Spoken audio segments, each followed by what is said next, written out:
Chapter 817. Sheng Xiao ignored her. He quietly closed the door and locked it.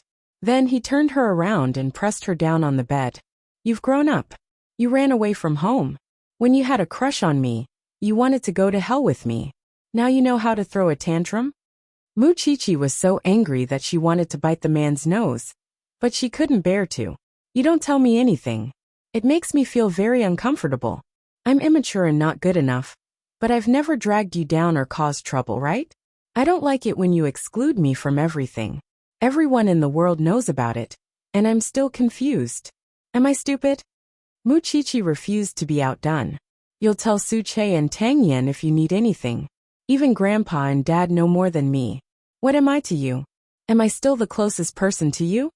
Anyway, if you don't admit your mistake, I won't go back. Mu Chichi tilted her head and fought for her own meager rights. Then why don't you want to know? I can tell anyone, but I won't tell you. Sheng Xiao, let me tell you. If you want to hide it from me in the future, you have to hide it from me. Don't let me know anything. Otherwise, tell me everything. Don't lie to me at all. I hate perfunctory people the most. He even called out her full name. Sheng Xiao picked her up, flipped her over, pressed her down on his legs, and spanked her butt. Now the whole world knows that the arrogant Sheng Xiao is looking for women all over the world. Aren't you proud enough? Mu Chichi was in so much pain that tears welled up in her eyes. You only know how to be a rascal. Sheng Xiao could hear her crying. He picked her up and straddled her. I'll tell you everything in the future, okay? Are you serious? This thing was getting more and more stubborn, but there was nothing he could do. He was the one who spoiled her. No one could blame her. Will you still run away from home in the future? Don't you have any rules? Your rules and my rules. Mu Chichi's eyes were red, and there were still tears on her eyelashes. However, there was a sense of tenacity and unwillingness to admit defeat in her sparkling eyes. In the end, Sheng Xiao was so angry that he laughed. I raised it myself. You asked for it. Mu Chichi was satisfied and climbed out of the man's arms. However, Sheng Xiao did not let her. Mu Chichi suddenly remembered what happened last night. To prevent her from getting involved in third brother's business, the man actually seduced her. Xiao Xiao, you didn't take any precautions last night at the hotel in the mountains. Should I take some medicine? No need. Aunt Wu will take care of it for you. Sheng Xiao's face darkened. He had been anxious last night, but he had also calculated that the chances of Mu Chichi getting pregnant for the next few days were very low. Don't eat those messy things behind my back. Why did you seduce me if you knew that? Mu Chichi was not convinced. I don't want you to drink too much, or your stomach will be upset. Sheng Xiao leaned against the bed and explained. It turns out that that's the only way to wake you up. Mu Chichi blushed and her anger subsided. Thank you for not knocking me out. The young couple fought at the head of the bed and reconciled at the end. Before they could do anything, they left the Shen family's house hand in hand in the middle of the night. When old Master Shen saw this, he shook his head helplessly. This girl only has so many thoughts now. When she gets older in the future, who can control her? Father, are you looking for me? Shen Jianchuan did not worry about his daughter's heart. Sheng Xiao had his ways. Xiao Qi would accept her fate in this lifetime. You and second brother come to my study. Old Master Shen told his two sons the news that Sheng Xiao brought today. Second brother, do you know what to do? Second uncle Shen shook his head. Father, it's still too early for the transition. So, these people don't dare to be too brazen behind my back. Isn't this brazen? Old Master Shen sighed. The Shen family feels gentle now because the other party is targeting the Sheng family and sees eighth brother as a thorn in their side. If it weren't for eighth brother's brain, he wouldn't have connected these things. Think about it. Now that the Shen family and Zhongteng are relying on each other, isn't eighth brother the target of those people? Father, I suddenly thought of something. Do you still remember what happened 25 years ago? Shen Jianchuan suddenly asked Old Master Shen. When Old Master Shen heard this, his expression changed. I hope it has nothing to do with that family. After saying that, Old Master Shen reminded the two of them. You two have to calm down now, especially your eldest brother. I'm afraid you have to pay more attention to eighth brother. Your daughter and son-in-law are both yours. Spend more effort to protect them. Don't let the Sheng family suffer because of us. I understand, father. Second brother, you have to pay more attention too. Once there's a suspicious candidate, tell eldest brother and eighth brother. These people will do anything for power. I understand too. Second uncle Shen nodded. His expression was solemn. It seems that Jianchuan will be in turmoil in the next few years. Late at night, at Changrong Electronics, Sheng Kai received a call from Jinbo Xiaokai. Shin Yu turned himself in at the police station. After all, I was the one who raised him, so I can't bear to part with him. If you have time, visit him on my behalf. It's really not convenient for me to appear. I'll go tomorrow morning, Sheng Kai answered Jinbo respectfully. That's good. Tell him to reform well in prison. When he comes out, Godfather will value him as much as before. Wait for him to come out. Once Shin Yu went in, he wouldn't come out for 7 years. After all, they had known each other for a while, so Sheng Kai agreed to visit Shin Yu the next day. At the same time, Jinbo called Chungbin. Tomorrow, Sheng Kai will visit Sheng Kai in the detention center. Give Sheng Kai a cigarette for me. Count it as my friendship for supporting him all these years. After all, Chungbin had been there before. Jinbo's words meant that he wanted to get rid of Shin Yu. When Sheng Kai found Chungbin to form an alliance, the two of them were originally working for each other. However, Jinbo had secretly communicated with Chungbin. In the end, he still worked for Jinbo. I'm just afraid that Sheng Kai will suspect something. He won't. If anything happens, just push the blame onto Sheng Kai. His existence was originally a scapegoat. It's just that this scapegoat was used in an unworthy place. Jinbo sighed on the phone. Unfortunately, the Sheng family won't be able to find someone like him, who can be easily controlled by me. Don't worry, Mr. Jin. I will complete the mission. As long as you complete this mission, I will fulfill your wish and give you a chance to get rid of Tang Yan. Jinbo promised over the phone. Of course, if you can get rid of Tang Yan, then I also believe that you can get rid of Sheng Xiao. This person is too much of an eyesore. I wonder what Shin Yu said to him when he saw him. Chapter 818. That night, after Sheng Xiao and Mu Qiqi returned home, they showed her the complete video of what Sheng Bowen had experienced in the early morning. Mu Qiqi had always seen corpses talk. She had never seen someone commit a crime so directly. It was like watching a crime movie, thrilling and exciting. You should have let me see it last night. I missed this good show for nothing. Mu Qiqi leaned into Sheng Xiao's arms and complained.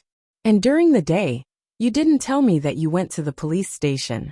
I just wanted to see Shin Yu's expression. Got it. Don't move around. Sheng Xiao pressed her body against his chest when she was moving. Mu Qiqi took the opportunity to take off his shirt and touch his bronze chest. She did not hold back at all. Then can you tell me what Su Che was sent to do now? Sheng Xiao's eyes were half closed, and his clothes were messy. His posture looked extremely lazy, making one unable to help but feel desire. It was obvious that this man was already teased by this little thing. Sheng Xiao did not move, and allowed the little thing to tease him. Mu Qiqi was not much better. Her clothes were wide open, and she looked extremely flirtatious. Are you going to tell me or not? Sheng Xiao took the opportunity to lift Mu Qiqi's chin and kiss her fiercely. This little thing would always find trouble with him. He was the dignified CEO of Zhongting, yet he had to call all over the world just to find a woman. Where was his dignity? Mu Qiqi's lips and tongue were bitten. She was filled with unwillingness, and bit back without admitting defeat. Sheng Xiao pressed her down on the chaise lounge and bit her nose as he warned. If you make me look for you everywhere in the future, don't even think about keeping your butt. I'm asking you where Su Che is. He went to J City, Sheng Xiao said truthfully. He changed his posture and let the little thing rest on his arm. Investigating by Cindy's case? You told me not to care about it, but you still went to investigate it yourself? Previously, it was to help third brother, but Shin Yu appeared and gave third brother some buffer time. I wanted to find clues about that person from Shin Yu, but Shen Yu and Sheng Kai's status are about the same, so there's no room for me to use. So, we still found a breakthrough in Bai Cindy's case. Mu Qiqi understood. Did Su Che find anything? Also, is Su Che safe? No news yet. I gave him a week's time. When the time is up, retreat immediately. Finally knowing Sheng Zhao's secret, Mu Qiqi immediately flipped over and rode on him. That's right. Even if I know, I won't do anything. Why do you have to hide it? I'm the person closest to you. What can I know? It's not as simple as you think. Shin Yu won't last 3 days in prison. The lust in Sheng Zhao's eyes faded, and there was a hint of warning in them. He thought that he was hiding the final secret and could threaten the other party. But the other party would not give him the chance to speak at all. He only dragged me down with him. The truth will eventually come to light. Mu Qiqi hugged Sheng Zhao's neck a little tighter because she heard him say that he was dragged into the water. Don't worry. Even if Shin Yu didn't drag me, I'm still in the water. The Shen family and the Sheng family are both in the water. Mu Qiqi nodded and suddenly let go of her hands. Sheng Xiao thought that she was tired and wanted to let her take a shower. But unexpectedly, she took a few steps back and suddenly lowered her head to unbutton Sheng Zhao's pants. Sheng Xiao felt his mind buzz and suddenly explode. He had told her before that there was no need to do this. He did not need her to do this. However, Mu Qiqi was not affected by him at all. She looked up and saw the man's face flushed. It was a scene she had never seen before, and she suddenly smiled. Your entire body is mine. Why can't I touch any part of you? I want to dote on you too. Where did you learn that? Sheng Xiao gritted his teeth. He could not stand such an exciting scene. He just wanted to grab her onto the bed and teach her a lesson for the entire night. Of course, I'll learn it on my own when facing the person I love. Mu Qiqi was afraid that he would resist, so she became even more emotional. In fact, she had already convinced Sheng Xiao. Which man could reject the woman he loved and risk her life for him? That kind of pride instantly filled his chest, and no one would be able to refuse it. Mu Qiqi never felt that there was anything to avoid. She also had things she wanted to do for her man. Seeing the man lose control, she was also proud, as if she had unlocked something amazing. It turned out that this man was not always so domineering in bed. It's blistered. After it was done, Mu Qiqi sat on the bed and moved her cheeks. Sheng Xiao directly hooked his arms around her neck and kissed her deeply. Little one, you're killing me. After saying that, Sheng Xiao carried Mu Qiqi and got up. He threw her onto the bed and pressed his long body on top of her. Don't even think about getting out of bed tonight. She did not intend to get out of bed anyway. This man. Of course, what happened next was naturally a charming night of endless spring. The next morning, Feng Shanshan called early in the morning and asked Mu Qiqi, "Where did you go last night? Your big CEO has already called Tang Yan's phone." "I went back to my parents' house." Mu Qiqi propped herself up from the bed and answered, "You're really capable, but don't be too pretentious." "Screw you. I know what I'm doing." Mu Qiqi scratched her hair and said, "Take good care of my godson. I'll come over to see you tonight." "Okay, I'll wait for you." Feng Shanshan was concerned. Mu Qiqi got up, but the soreness in her legs reminded her how crazy the man last night was. Most importantly, he was still missing early in the morning. Mu Qiqi went to the bathroom sadly and saw the marks all over her body. The weather was getting hotter. If she continued to be so crazy, she might not be able to hide it in the future. However, it was rare to see that man lose control. It was worth it. Sheng Xiao was still downstairs, listening to Mama Sheng's nagging. "You're a man. Don't make Xiaoqi angry anymore. This place is only a few steps away from the Shen family.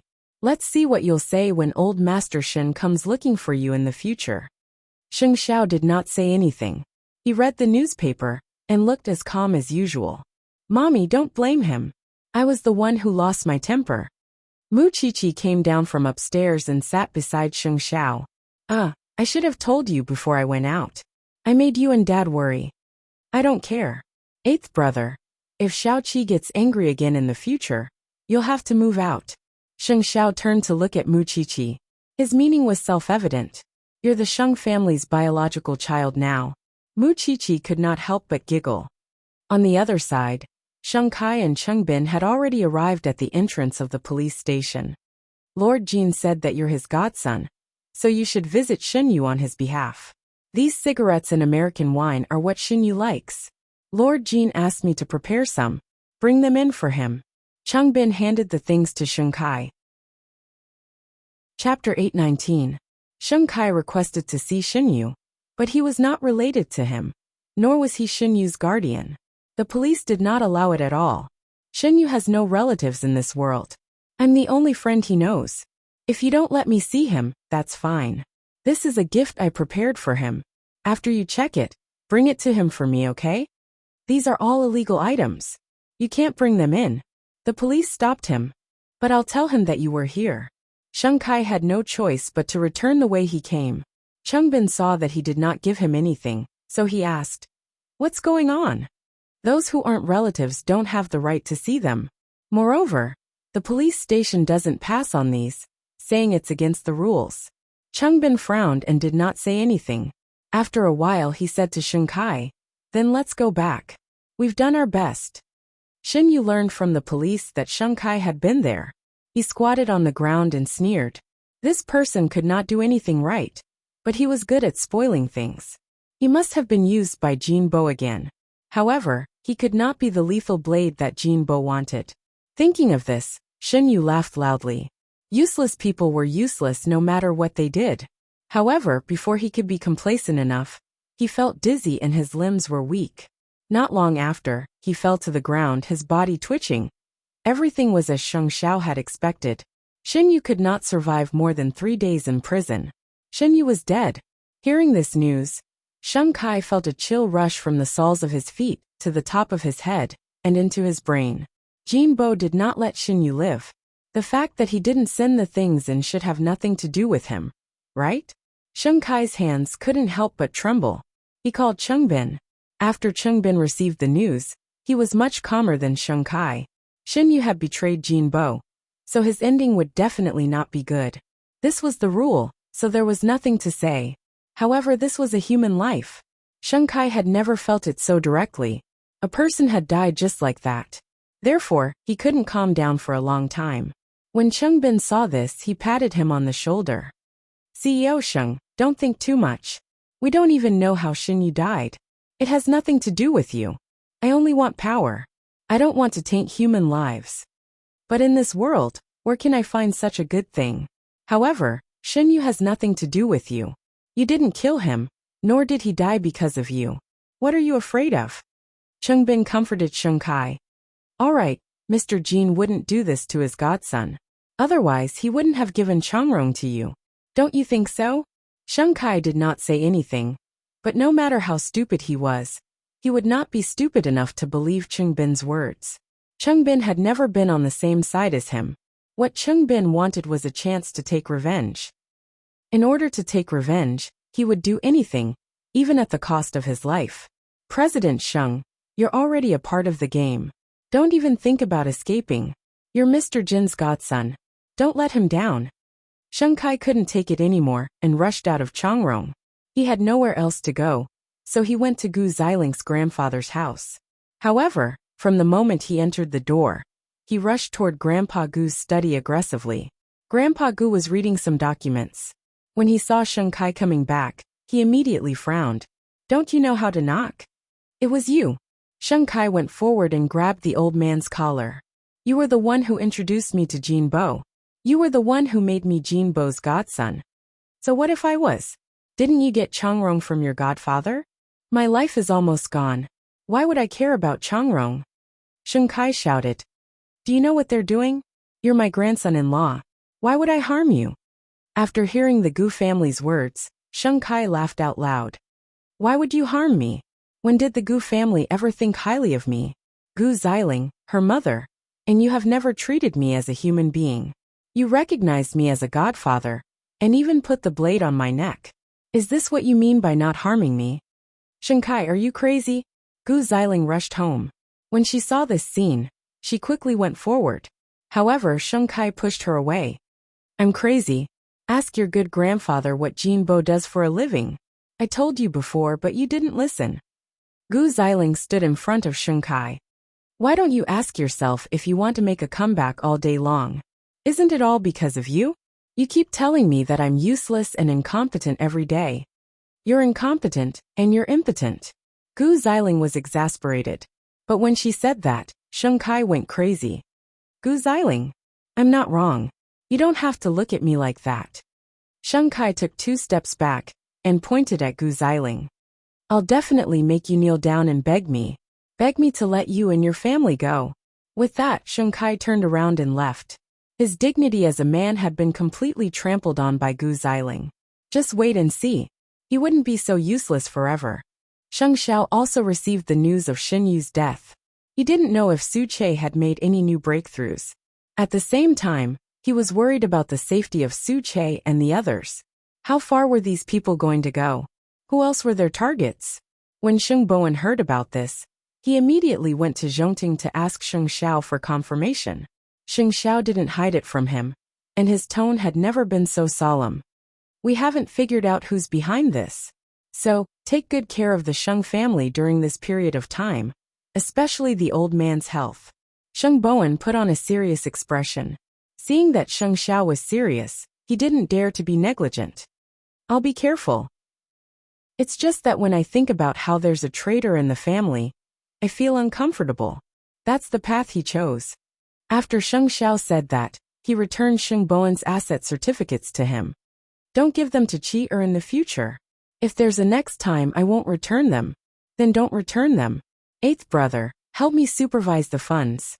Sheng Xiao raised his head and glared at him. Was this person not done yet? Did you call Xiao Qi yesterday and have a conflict? Do you think you're too free? Huang Yao, I'm afraid of you. Sheng Bowen quickly took back his things. He was afraid that Sheng Xiao would ask him to go back and be the CEO again. Now that Huang Yao was under Sheng Xiao's nose, he didn't want to throw it to him to be ruined. Perhaps he was afraid that Sheng Xiao would be serious. So Sheng Bowen tactfully left Zhongting. This person really couldn't take a joke. He wasn't cute at all.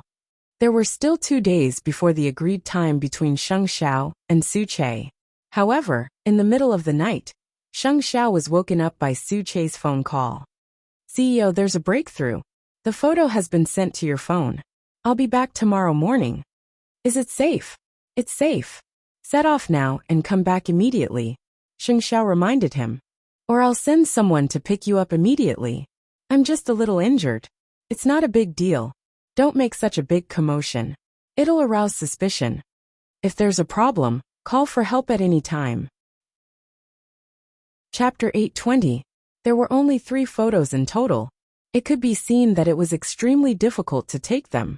One of them was a photo of Su Hong wearing a cheongsam and holding a tray. The other 2 were the side profiles of a young woman and a middle-aged man. Sheng Xiao did not understand, so he sent the photos to Tang Yan. It seemed that this mystery could only be solved when Su Che returned. However, Su Hong discovered that a stranger had barged into the hotel. So she chased after him everywhere and sent the news to Jinbo. Jinbo knew that someone was secretly investigating. Other than Tang Yan and a few others who were in the way, there was no one else. He had wanted to wait a few days before sending Cheng Bin on stage, but since the police were so nosy, he could only shut them up forever. The next morning, Su Che returned from J City and arranged for the other 2 informants.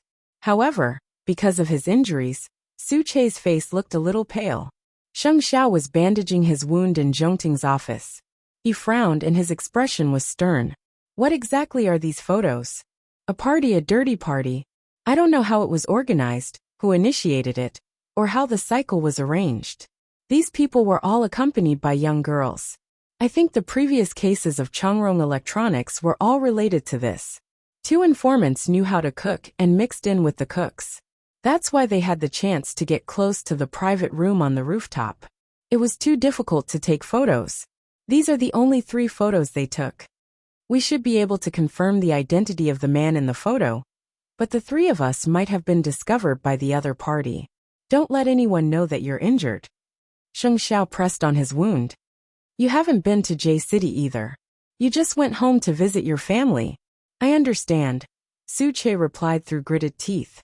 How does the CEO plan to deal with this matter? If he followed the man's vines, he would be able to touch the melon. However, if what Su Che said was true, then he had to be on high alert during this period of time, especially the people from the Jianchuan branch. Especially, Tang Yan. Originally, Chungbin could be used at any time in the other party's camp. It just depended on when the other party wanted to use this card. After Tang Yan received the photo, he asked the technical analyst to secretly check the identity of the man in the photo. The analyst was a little shocked when he saw the result. He did not dare to make a sound, but quietly went to Tang Yan's office and told him the result. After Tang Yan heard that, his brows deepened. He only said to the analyst, "For your own safety, don't tell anyone." "I know, but Captain Tang, where did this photo come from? Now that things have come to this, the police force in our bureau is not enough to investigate. I will ask the higher-ups. You have to take care of this matter. Don't mention it to anyone, understand?" "I understand. I'll forget about it." The analyst left Tang Yan's office in fear. Tang Yan took the documents and went straight to the chief's office without hesitation. He handed the documents to him. "Chief." After the director saw it, his face suddenly changed. He pointed at the photo and the information and asked, "Where did you get this? You are not allowed to investigate this case anymore. Do you hear me? Tang Yan, you are just a criminal police officer. You have to know your own identity. I will hand this over to the special forces. For such a big case, none of us can bear the consequences." "Chief, don't worry. I'll forget about it after I walk out of this door." After listening to Tang Yan's words, the director was relieved and his expression softened. "Tang Yan, I'm doing this for your own good. Your little wife is pregnant now. Take good care of her. Don't work so hard." "I know. Don't worry. Someone will pull in the net for these big fish. You have to be careful." Such a seemingly simple case involved a lot of things. Tang Yan knew very well that unless he caught the last big fish in Bicini's case, this case would never be cleared. Of course, that was not something that a criminal police officer like him could do. The higher-ups would make their own decisions. "Chief, I know what I'm doing. If you know what you're doing, then go out. Originally, there was a case that needed your help, but I saw that you have a family to take care of, so I let someone else go. We'll talk about it when your wife's pregnancy stabilizes." Tang Yan was very grateful to the director for this. Moreover, he also understood that there were some things that even the director could not do anything about. After that, Tang Yan left the police station. He wanted to drive the black jeep to Zhongting, but he could not be so ostentatious. Hence, he arranged a time to meet Sheng Xiao on the phone. In the evening, Sheng Xiao got off work early and brought Su Che to Tang Yan's courtyard. The two men looked at each other and were equally calm. Tang Yan brewed tea for Sheng Xiao. "Sit." Then, he handed a copy of the information to Sheng Xiao. "After you read it, burn it. Looks like it really has something to do with the change in office in a few years." After Sheng Xiao found out the identity of that person, he took the lighter from Tang Yan's hand and destroyed the information in front of him. "From today onwards, forget about this matter." Tang Yan's tone was heavy, and his sharp face was filled with sharpness. "Whether it's me or you, I'm just a businessman. I only know how to do business. Since there are still a few years, the other party won't touch me for the time being. But you're different." Whether it was Cheng Bin or his identity as a criminal police officer, to the other party, he had a reason to get rid of him. "But what should I do? I'm just a criminal police officer." Tang Yan's response was almost sarcastic. "Before I got married, I was all alone. I would play with Cheng Bin to the end.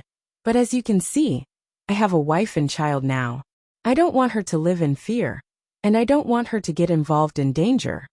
My soul belongs to the country. My body is not my own, but my heart can only belong to her. Retreat to the second line. The police academy suits you," Sheng Xiao suggested. Tang Yan shook his head and refused to hide. "I won't retreat. The more I hide, the more confident he will be. Maybe we can set up a trap." When Tang Yan heard these words, his hands could not help but tremble. Sheng Bowen had fought a beautiful battle before, which gave him confidence and motivation.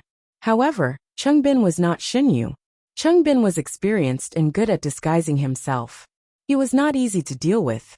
However, Sheng Zhao's suggestion made Tang Yan extremely tempted. Wait for the right time. What will come soon. The two men looked at each other. They had already reached a tacit understanding. Mu Qiqi arrived home at 1 o'clock. When she saw that Su Che was still in Sheng Zhao's study, she greeted him in surprise. Su Che, you're back. Su Che was stunned for a moment. He was not used to Mu Qiqi's enthusiasm. I came back in the morning. Chapter 8:21. Su Che went over and gained something, didn't he? Sheng Xiao looked at her wet ink head. She didn't know how to dry it, so he put down the document, held her hand, and returned to the bedroom. Sit down. Mu Qiqi enjoyed this kind of pampering. She half closed her eyes, and took a long time before she heard the voice above her head. It's the Shen family's opponent who's stirring up trouble behind our backs. That's why they see us as a thorn in their side. From tonight onwards, you have to forget about Baisini's case, because it's not a big fish that we can catch. Since there's still time, the other party won't act rashly for the time being. It's just that Tang Yin will be in more danger. The other party is afraid that Tang Yin will continue to investigate, and it's also because of Cheng Bin. Mu Qiqi understood immediately, and stopped smiling mischievously. You told me not to pay attention to it. Of course, I'll listen to you. But what about Captain Tang and Feng Shanshan? If there's any progress, I'll set up a trap with Tang Yin. So no matter what I do in the future, don't ask. After it's over, I'll give you a complete answer. Wasn't that respectful enough? Mu Qiqi nodded. You just need to let me know that there's this matter. I won't ask about the details. This isn't an occasion for me to watch a show. It was related to the safety of her two friends. You're sensible. Sheng Xiao dried her hair, and used his slender fingers to run through her hair. The fragrance wafted into his nose. It smelled very good. But you have to promise me that you'll protect them. Do you really think of me as a god? Sheng Xiao put down the hairdryer, and stared at the little one's head. However, before he could get up, Mu Qiqi hugged him. I don't care if you're a god or not. I just believe in you. I still have to go to the Shen family later. Go to bed early. Got it. Mu Qiqi nodded to reassure him. There was no one left in the Sheng family to discuss, but the Shen family did. Fortunately, the Shen family still had grandfather and father. This way, at least Xiao Xiao would have less to bear. Late at night, Sheng Xiao went to the Shen family. Grandpa Shen looked at the photo with his presbyopic glasses. He snorted and said, a bunch of trash. They don't do proper things, and only go to dishonest ways. But in fact, it's meaningless. My Shen family selflessly serves the public for the sake of the people. It's just that I've implicated you, the younger generation. It makes me feel uneasy. Sheng Xiao, don't worry. Your father-in-law has already decided to leave the mountain. Let him handle some of the things that you can't do. There's no need to go so far. Sheng Zhao's intention in coming here was nothing more than to remind the Shen family to be on their guard and prepare for a rainy day. For him, the most important thing was the safety of his family. You have to protect Xiaoqi. She is your favorite, and will easily become a target for others. Moreover, she is the daughter of the Shen family. I know the weight of this matter. Grandpa Shen looked at Sheng Xiao. This man was mature and steady. There was nothing for him to worry about. Although Xiaoqi was a little mischievous, she would never lose to a man in front of a big problem. So Grandpa Shen believed that no matter how big the problem was, it would not be a problem for this young couple. Now that the enemy was in the dark and they were out in the open, they had to be careful in order to survive. Jinbo's men searched the entire J City, but could not find the informants. Stupid police. I didn't expect the hotel to be so heavily guarded, but we still couldn't stop these cops. How disgusting. Su Hong told Jinbo over the phone. Sir, what should we do now? The situation has been tense recently. Restrain yourself, and don't give the other party any more chances. As for the police, I'll think of a way to deal with them. Jinbo calmly comforted her. Don't tell anyone that the hotel has been breached by the police. Those people are timid and can't withstand the shock. I understand. Deal with Baisini's mother. Don't kill her. She's in the wind now, so be careful. As for the rest, when Cheng Bin was ready, Tang Yin would leave it to Cheng Bin to deal with. Of course, Cheng Bin alone was definitely not enough. He had to find a helper for Cheng Bin. After Shen Yu died, Cheng Bin put life and death aside, because he knew that if he wanted to achieve his goal, he would have to pay the price. He was not as naive as Sheng Kai. 3 days later, Cheng Bin received a call from Jin Bo. I've arranged for a helper for you. He'll be here tomorrow. Thank you, Master Jin. Deal with Tang Yin well. I'll wait for your good news. Cheng Bin only hoped that the person Jin Bo sent was not someone like Shin Yu. In a real sense, it would be of help to him. Therefore, the next day, he went to the airport to pick up the person. He held a sign in his hand. He thought that it would be a man, but when he picked up the person, he realized that it was a tall beauty wearing sunglasses. I'm Song Qiaoji, a doctor. I have my own arrangements in Jianchuan. You don't have to pick me up. Keep in touch by phone. It's best if we don't meet at other times because you're so ugly. The other party did not care about Cheng Bin's welcome. She dragged her suitcase and quickly left Cheng Bin's line of sight in her fashionable high heels. Cheng Bin did not know what use a woman had for him. Wasn't she even inferior to Shin Yu? Cheng Bin was very confused about this, so he called Jin Bo Master Jin. What's the use of sending a woman to me? Don't underestimate her. You'll know soon enough. Jin Bo did not explain too much, and his tone was rather mysterious. Cheng Bin was still unconvinced. If the help that Master Jin wanted to give him was just a woman, he would rather do it himself. Perhaps she knew that he would not be convinced, so after Song Qiaoji settled down, she sent a message to Cheng Bin. Shallow man. I heard that Tang Yan's woman is pregnant, and I'm an obstetrician. Did such a reminder need to be more explicit? There was no need. Cheng Bin suddenly understood Jin Bo's intentions. It was useless to deal with men, especially men like Tang Yan, who were strong in one-on-one combat. His weakness was the same as Sheng Zhao's. They were both women, especially pregnant women. As long as he had Feng Shanshan in his hands, wouldn't Tang Yin be at his mercy? He only needed to wait for Song Qiaoji's signal and wait for the opportunity to make a move. After the incident with Shen Yu, peace seemed to have returned to the surroundings. The case of Sheng Bowen's escape was taken over by the Sheng family's lawyer and would be heard in court a month later. As long as no one interfered, Sheng Bowen had a high chance of being innocent. On the other side, they had originally agreed that this was a gift for Sheng Kai. But now that Sheng Kai and Jin Bo had fallen out like this and Jin Bo had lost Shin Yu, of course, he could not sacrifice more for Sheng Kai. Sheng Kai knew his current situation. He was unwilling, but at the same time, he did not want to be used by Jin Bo and die a graveless death in the end. Chapter 822. It was at this critical moment that Sheng Kai received a message.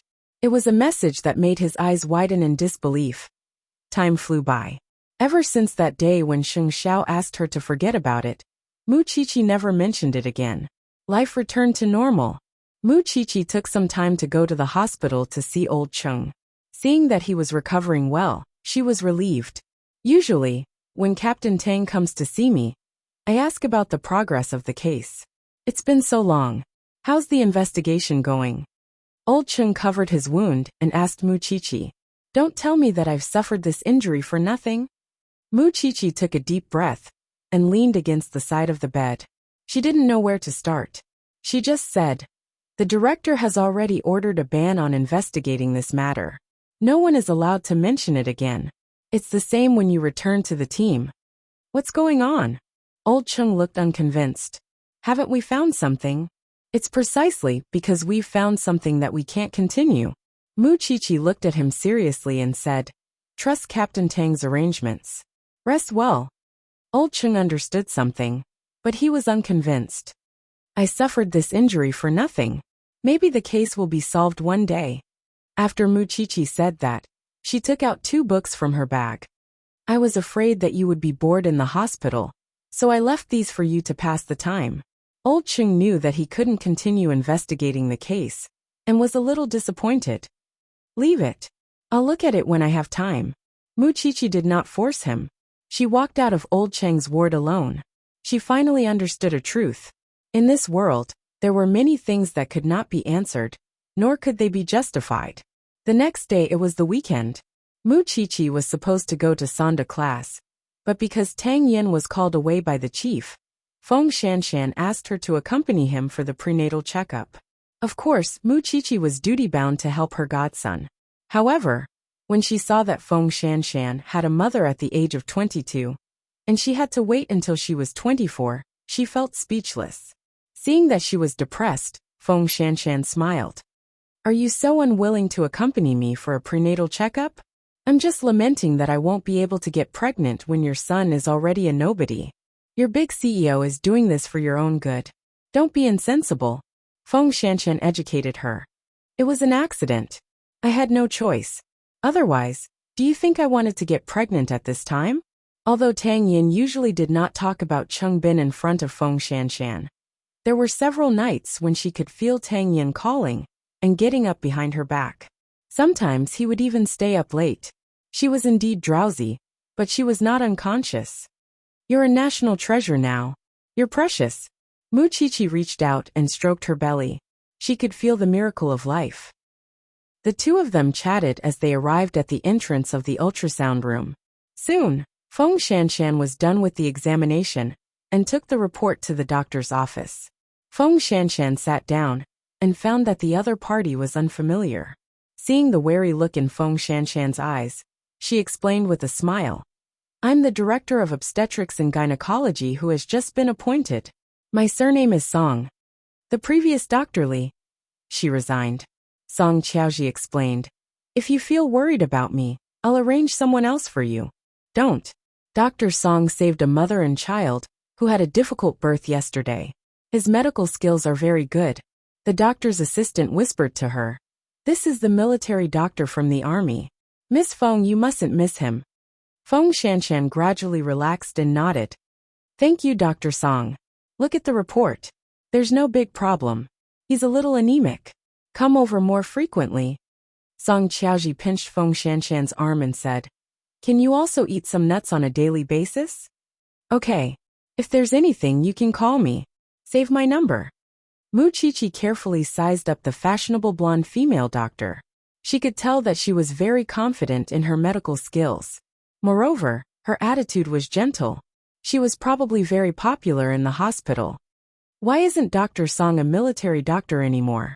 Mu Chichi sat at the side a little gossipy. Song Qiaoji smiled and winked at her. I traveled the world for love. But unfortunately, I still broke up with that scumbag in the end. I couldn't return to the army, so I went to serve in an ordinary hospital. Actually, there's no difference. Dr. Song is so humorous. If you have gynecological problems, or if you don't get along with a guy, you can also come to me, Song Qiaoji whispered to Mu Chichi. Her personality was very much to Mu Chichi's liking. She was generous and direct, and she didn't beat around the bush. However, this was a critical period, and Song Qiaoji had suddenly taken up the post. This made Mu Chichi a little wary. Then I'll thank you in advance, Dr. Song. Shanshan, the prenatal checkup is over. Let's go. Feng Shanshan took the report and stood up with her help. However, just as she reached the door, Tang Yin chased after her and took Feng Shanshan from Mu Chichi's hands. I'm late. It's already done. Actually, you didn't have to come. Feng Shanshan didn't blame him. If possible, I want to be by your side as much as possible. Mu Chichi walked behind the two of them and felt like she had been fed a mouthful of dog food. Who wanted to see you two get tired of each other? However, right behind the three of them, a fiery gaze landed on them. They were really happy now, but in the future, it would be really tragic. After Chungbin knew that Feng Shanshan had gone to Song Qiaoji's place for a prenatal checkup, he urged her to find an opportunity to make a move. Song Qiaoji crossed her arms. She didn't want to talk to this man at all. He had just put the bait in, and he couldn't wait to reel it in. No one else was that stupid, especially Mu Chichi. Song Qiaoji could feel that this girl was young, in her early 20s, but her eyes were very sharp. From the initial enthusiasm to the sudden calmness in the end, all of this told Song Qiaoji that this girl was observing her. You have to give me a deadline, right? Are you going to make me wait endlessly like this? It's not impossible, Song Qiaoji replied over the phone. Song Qiaoji replied over the phone. Father asked me to complete the mission not just to assist you. You just want revenge, but I don't have a deep grudge against them. Father? You're Mr. Jin's daughter? This is not a topic worth discussing. Song Qiaoji quickly changed the topic. In short, I'll contact you if there's any news. Before that, you have to stay calm. Otherwise, the plan will fail, and all your efforts will be for naught. You can talk to my father yourself. She was also a young lady who was difficult to please. Chungbin snorted. However, a few years had passed. Why would he be afraid of waiting for a few more months? Song Qiaoji was not like Shenyu, who was just an adopted son. She was Jinbo's biological daughter, but she was his biological daughter. In the past, when Jinbo asked her for missions, they were all extremely vicious people.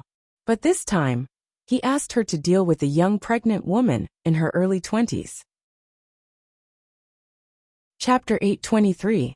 On the way home, Feng Shanshan saw that Mu Qiqi was deep in thought and poked her arm. Why do you think everyone is a bad person? Do you have to be so paranoid? I don't think there's anything wrong with Dr. Song. I just think it's a coincidence that she appeared at this time. Captain Tang handed him over to me. Of course, I have to keep a close eye on him. Do you think danger is coming? Is it a joke? Little Seventh is right. He drove with his left hand and held Feng Shanshan's left hand with his right. Even though it was only for a while, he was reluctant to let go. You two are like old mates now. You're always talking nonsense. Feng Shanshan complained, but her heart was warm. Mu Qiqi knew that she didn't mean what she said, so she just glared at her. She didn't want to be an old maid either, but Feng Shanshan was alone. No, Feng Shanshan actually had parents, but they had remarried. They had known each other for so long, but Mu Qiqi had never heard her mention her parents. She said that she had no feelings for them, and she had even compromised with a scumbag a few times, just for a photo with her parents. But she had feelings. She had already married Tang Yen and had a child, but she did not mention her parents at all. At that thought, Mu Qiqi could not help but take a few more glances at Feng Shanshan. Tang Yen was busy every day, and she was in class. Feng Shanshan was alone at home most of the time. Loneliness was a small matter, but he was afraid that she would encounter something suddenly and not even have someone to ask for help. Mu Qiqi wanted to mention it, but she felt that it was not appropriate to ask about their family matters. This was something that Tang Yin should worry about. As a friend, she had her own boundaries. After returning home, Mu Qiqi saw that Fifth Aunt had cooked nourishing chicken soup, so she asked her if pregnant women could take it. Fifth Aunt smiled and explained the effects to her. She immediately packed a bowl for Feng Shanshan. Then, Fifth Aunt sent the chicken soup to Tang Yan's house.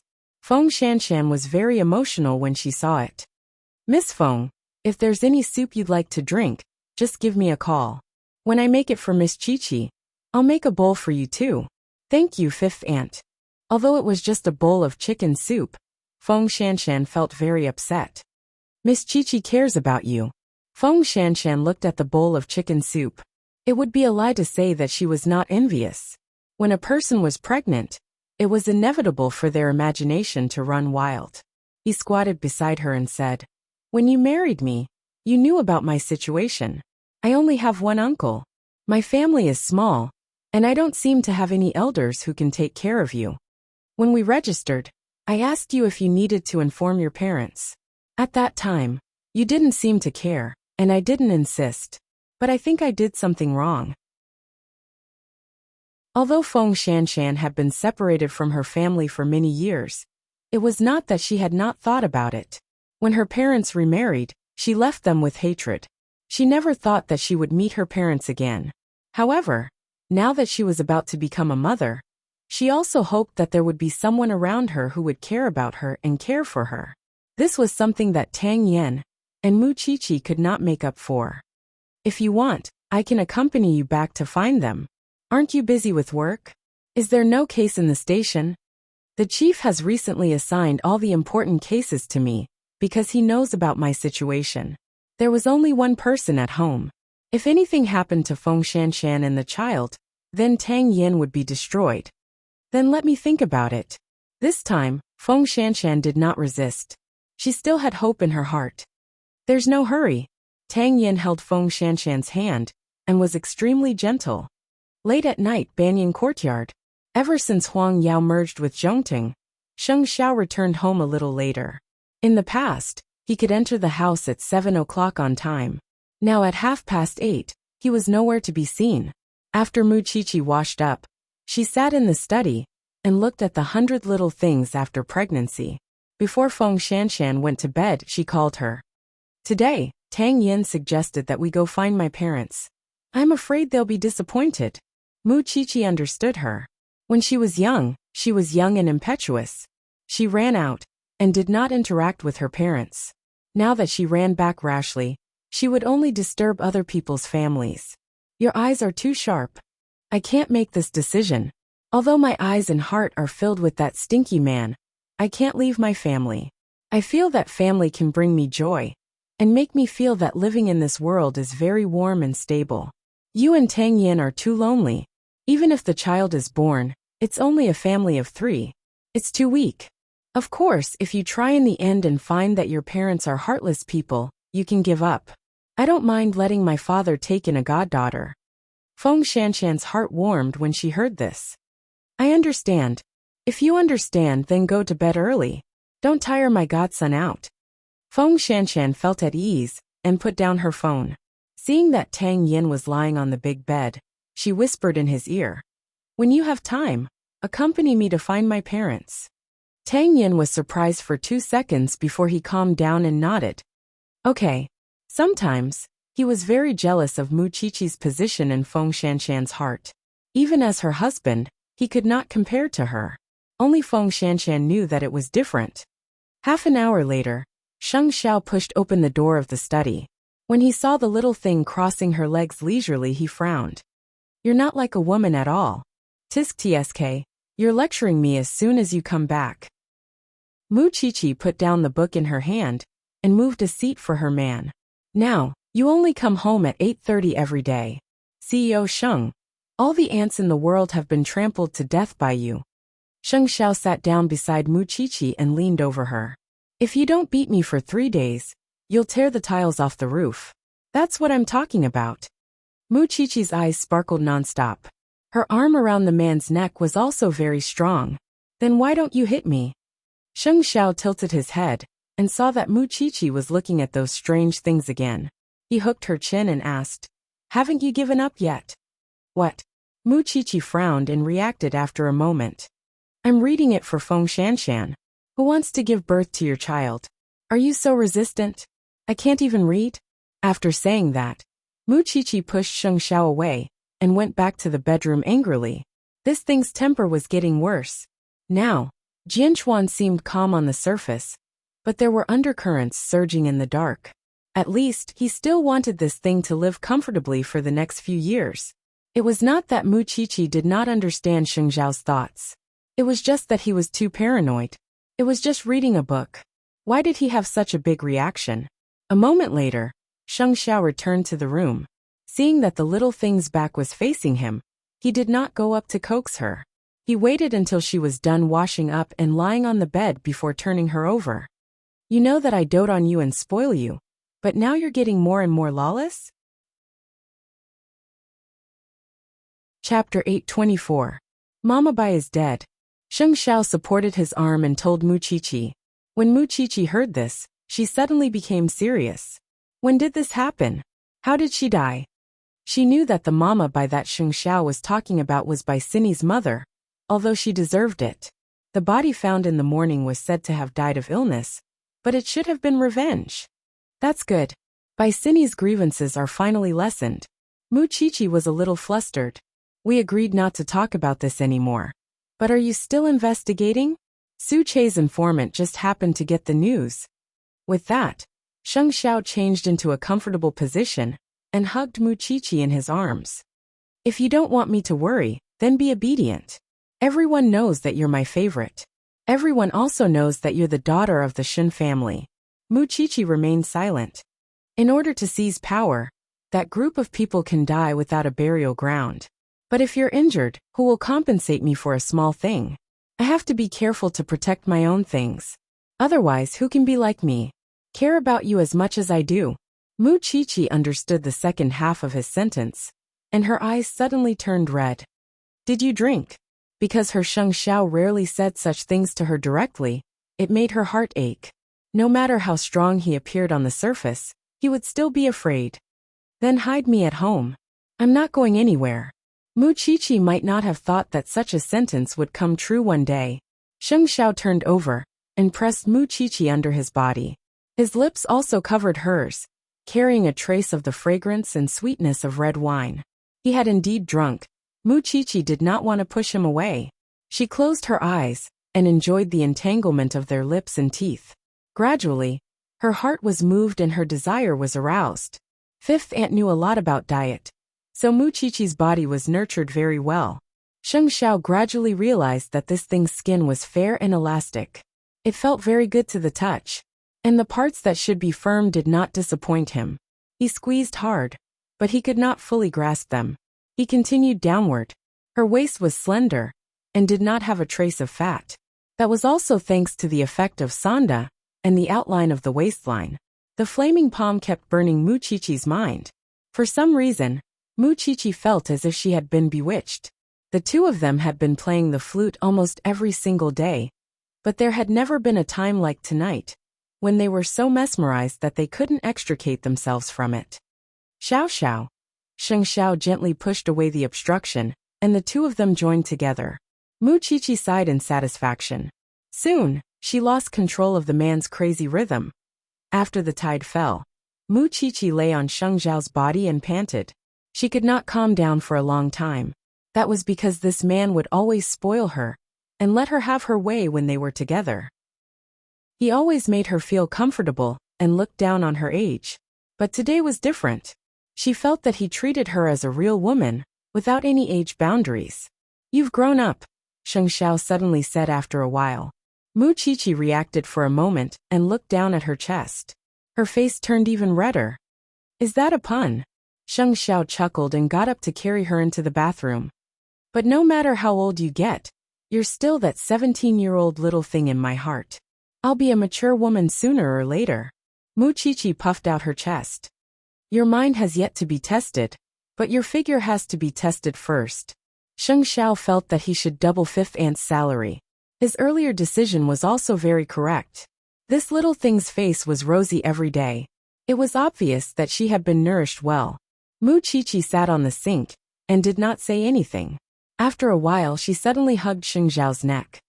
I'll be safe and stay by your side until you're 80 years old. Didn't you say that? I was the one who dragged you into hell. No matter where I am, I can't leave you alone. Sheng Xiao hugged her and felt a little more at ease. The world was big, and he had a lot. But the only thing he really cared about was this little thing in his arms. Whoever moved would take his life. The next day, Tang Yin packed some clothes and applied for leave from the station. He prepared to bring Feng Shanshan to look for her parents. Feng Shanshan was very nervous, but Mu Qiqi was right. No matter what, she was still the same as now, with Tang Yan's family of 3. However, it had been too long since they last contacted each other.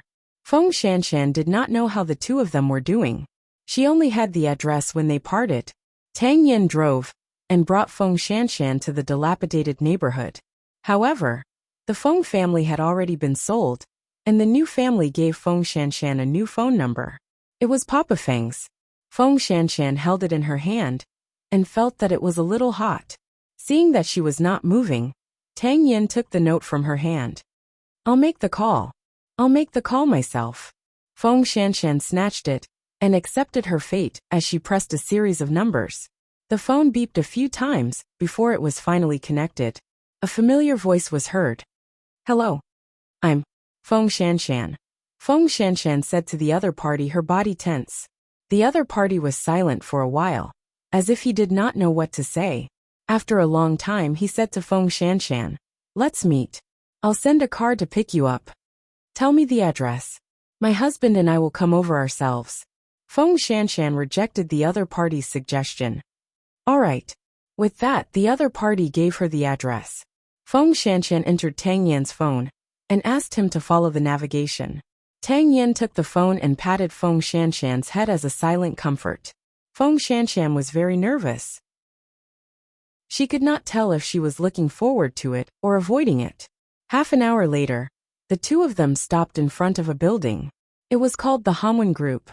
Feng Shanshan stood at the entrance of the building and was stopped by the security guard. Madam, do you have an appointment? I'm looking for Feng Yanqing. That's the name of our chairman. If you don't have an appointment, I won't let you in. Please forgive me. Tang Yin parked the car and came over. When he heard the conversation between the security guard and Feng Shanshan, he smiled silently. I didn't expect you to be a young lady who has been abandoned by the people. I don't know what's going on either.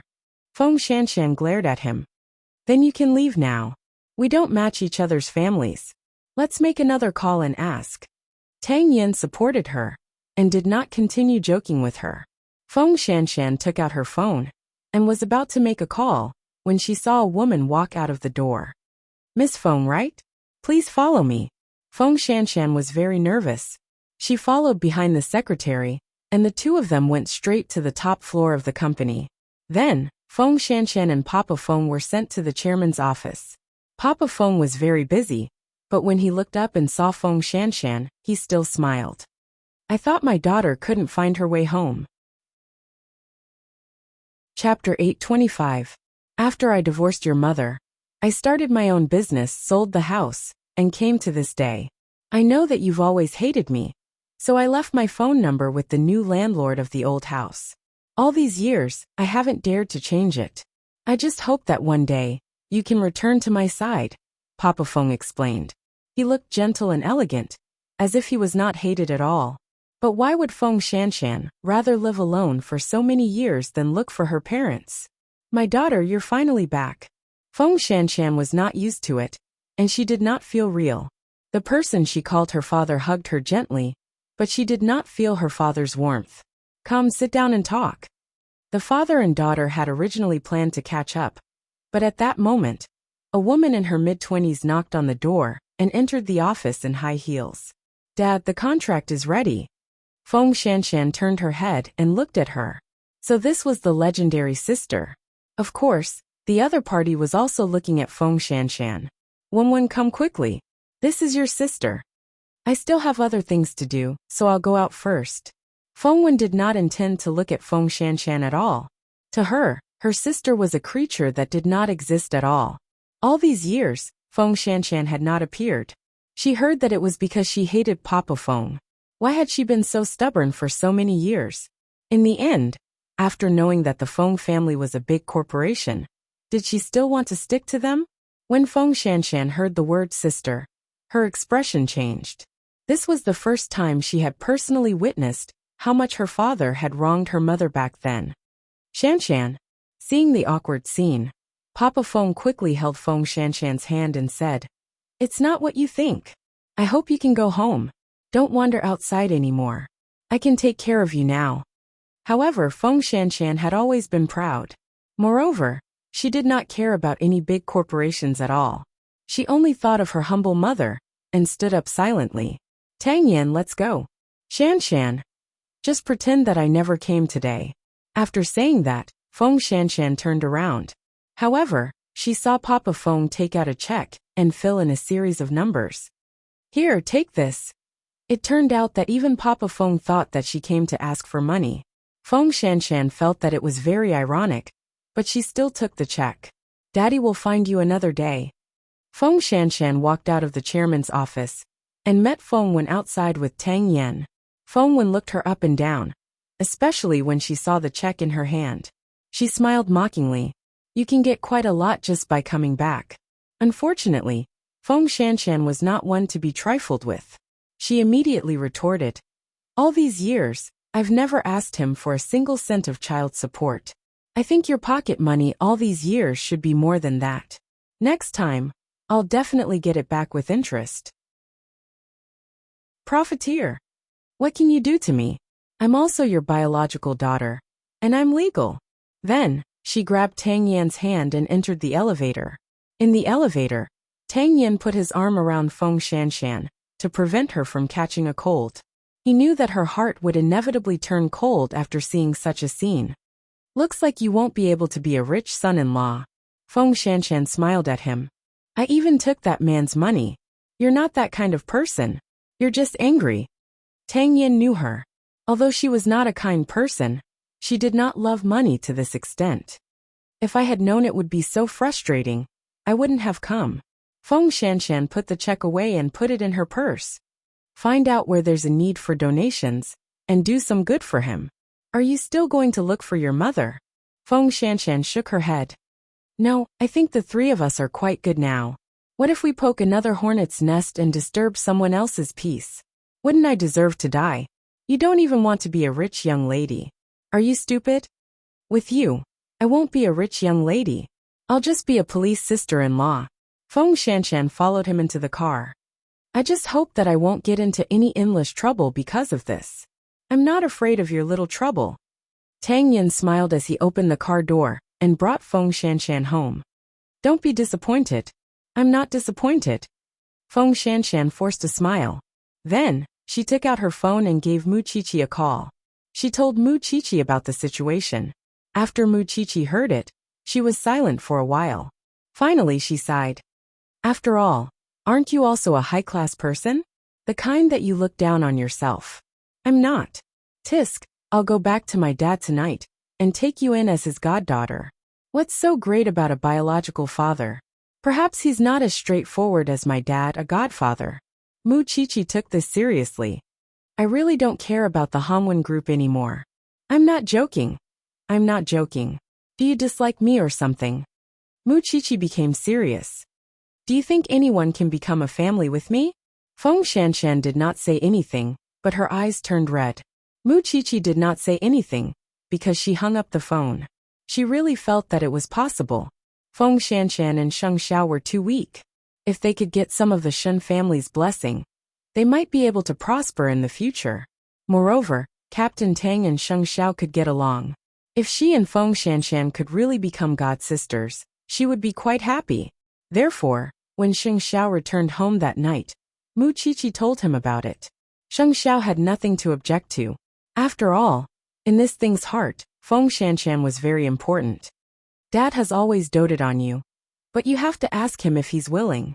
If Dad doesn't like Feng Shanshan, don't force him. Do you think I'm stupid? Mu Qiqi shouted at the man. Then, she went to the Shen family and briefly explained the situation. Feng Shanshan was always mentioned by Mu Qiqi. The two of them had a deep hatred for each other in the past. She did not expect that they would be fated to meet in the end. Therefore Old Master Shen and Shen Jianchuan did not object. The two of them even admired Tang Yin very much.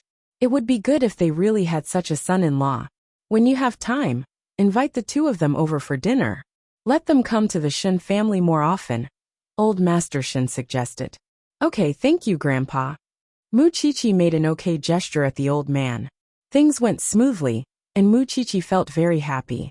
Sometimes, a person's feelings could not be completely based on blood. She also deeply believed that as long as she was in any danger, Feng Shanshan would be able to run ahead. Late at night, Mu Qiqi called Feng Shanshan.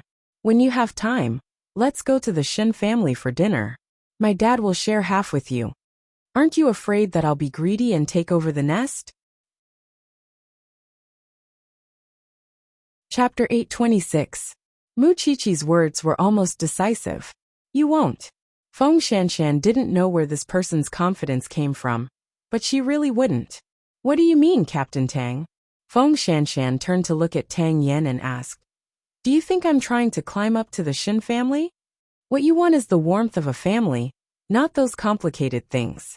So there's no such thing as climbing up or not. I believe that the Shen family won't think that way of you. The old chief is a noble person, and the Shen family won't be any worse. You're not polite at all. Tang Yin reached out to hug her and placed his chin on her shoulder. If someone helps me love and protect you, of course, I won't stand on ceremony. Similarly, I will also do my best to be filial to them with you. Is it because you're going to be a father? Captain Tang, who was silent and not good with words before, is suddenly so talkative. You've also made a lot of changes for me and our child, Tang Yin said seriously. Then he kissed Feng Shanshan's forehead. In the past, Feng Shanshan was so free and unrestrained. She could play with men and move as she pleased. She was very free mentally, but after being with him, she was bound by many restrictions, especially now that she was pregnant. She had freedom of movement and was restricted everywhere. She stayed at home obediently every day, and she was even afraid of danger. so she rarely took the initiative to say that she wanted to go out for a walk. Of course, his heart ached for her. Muchichi is really hard to refuse. Then don't refuse. She won't hurt you. Tang Yin firmly believed this. Okay. The two of them hugged each other intimately. Feng Shanshan was satisfied. However, her appearance had disrupted the peace of the Feng family, especially when Papa Feng had given her such a large sum of money. This made the other members of the Feng family feel very upset, especially Papa Feng's current wife. All these years, Papa Feng had thought of looking for Feng Shanshan, but his family had always used all sorts of reasons to stop him. It was fine if he didn't see her in the past. It wasn't a big deal. At most, he wouldn't see her for the rest of his life. However, when Feng Shanshan really stood in front of this group of people, they realized that Feng Shanshan was also one of Papa Feng's heirs. This sense of crisis made the Feng family go crazy. However, that was an existence that could not be erased. What could they do? Or was it to warn her in advance that she would not have a share in the Feng family? 3 days later, Feng Shanshan asked Tang Yin to buy some gifts. Since they were going to the Shen family for dinner, they couldn't go empty-handed. That would be rude. The Shen family was not a family that she could climb up to, but she had dreamed of having such a family. At 6 o'clock in the evening, Feng Shanshan and Tang Yin arrived at the entrance of the Shen family on time. Although Tang Yin was dressed casually, one could still see the shadow of calmness and justice in him. He was born to be a police officer. His fists and temperament said it all. Huang Yu and Muchichi went out to welcome them. When they saw them, they smiled innocently. I say, girl, why do you like her so much? She really does look a little like you. People would even believe it if you said you two were sisters. Huang Yu looked at Feng Shanshan and praised her. Second aunt, you are exaggerating. Muchichi smiled and reached out to help Feng Shanshan up. She introduced, this is second aunt. She is straightforward and magnanimous. Just call me second aunt like Xiaoqi. Huang Yu appeared easygoing. Tang Yin watched the women enter the Shen family's door first. Although they were holding heavy gifts in their hands, they were willing to do so. It was just a small family banquet, so there were only a few members of the Shen family present. Muchichi did not want to make Feng Shanshan nervous, so she arranged for her to stay by her side. Why did you bring a gift when you came? Old Master Shun had seen the orchid a long time ago. It was cultivated by Professor Tang, but Tang Yin used it to present it to Buddha, because he heard from Muchichi that Old Master Shun liked flowers. Oh, is this a lotus petal orchid? Old Master Shun's eyes widened. This thing was expensive. It's so expensive. How would I dare to accept it? Old Master Shun, the value of an orchid lies in its meaning, not in its value. The orchid valley is empty and stands aloof from worldly affairs. It is very suitable for you. Then tell me, how did you get this thing? Old Master Shun was worried that the young man would go astray. Tang Yin smiled faintly and explained, my uncle likes to cultivate it. Don't worry, Old Master Shun. Muchichi and Feng Shanshan stood at the side, stunned by the man's words. In the past, he looked like a blockhead. No matter how they looked at him, he looked dull. In the end, it was not that he did not know the ways of the world. Kid, you're quite famous in the police station. You're on the same side as Old Sheng. I like it. Don't stand on ceremony. Just treat it as your own home. Come here often for a meal in the future. But next time, just come empty-handed. It was obvious that Old Master Shin was very happy.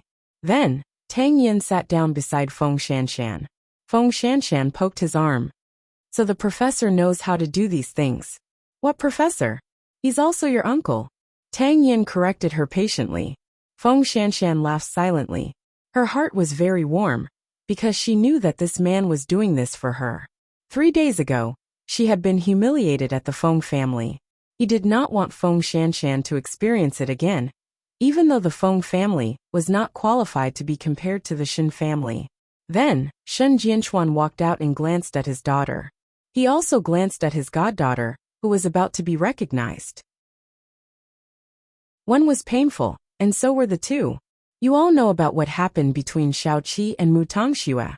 Although they are biological sisters, there are many grudges between them. I selfishly hope that Xiaoqi can still have a sister to make up for the regret in her heart. So from now on, both of you are my daughters. After saying that, Shen Jianchuan gave Mu Qiqi and Feng Shanshan a brocade box each. Of course, there's also a godson-in-law. However, the godson-in-law's was a red packet. Mu Qiqi looked at him eagerly. Her man had not even come over yet, and she was already at a disadvantage? Dad, I didn't forget about your family. Shen Jianchuan gave her another red packet. I hope that both of you will be happy. Feng Shanshan and Tang Yin looked at each other. They stood up from their seats with teacups and walked to Shen Jianchuan. Godfather, we'll use tea instead of wine. We also hope that you can be healthy. Be good. Shen Jianchuan said to the two of them calmly. Go and sit down. We'll be a family from now on. Anyway, we'll be living close to each other. In the future, you guys can come over often. Isn't Shanshan pregnant? If it's inconvenient for you to go on a mission, you can let her come over and stay for a while. The Shen family was really nice and warm. Feng Shanshan was not an unsatisfied person. Of course, she would not really disturb them often. Chapter 827. Sheng Xiao entered the Shen family's house at 8:30 p.m. When he saw the little one in high spirits in the crowd, he threw away his fatigue and walked to his family. Sheng Xiao is back. Huang Yu beamed. Grandpa, Dad, second uncle, second aunt. Sheng Xiao greeted them one by one and nodded at Tang Yin. These two seem to be born to be brothers. This is for you. Mu Qiqi handed the red packet to Sheng Xiao, as if she was presenting a treasure. Silly. Sheng Xiao took the red packet and put it in the pocket of his suit. Sheng Xiao, I want to see you and Tang Yin compete. Shen Jianchuan observed his two sons-in-law for a long time. He felt that they were both dragons and phoenixes among men. It would be more interesting to compete. What does Dad want us to compete in?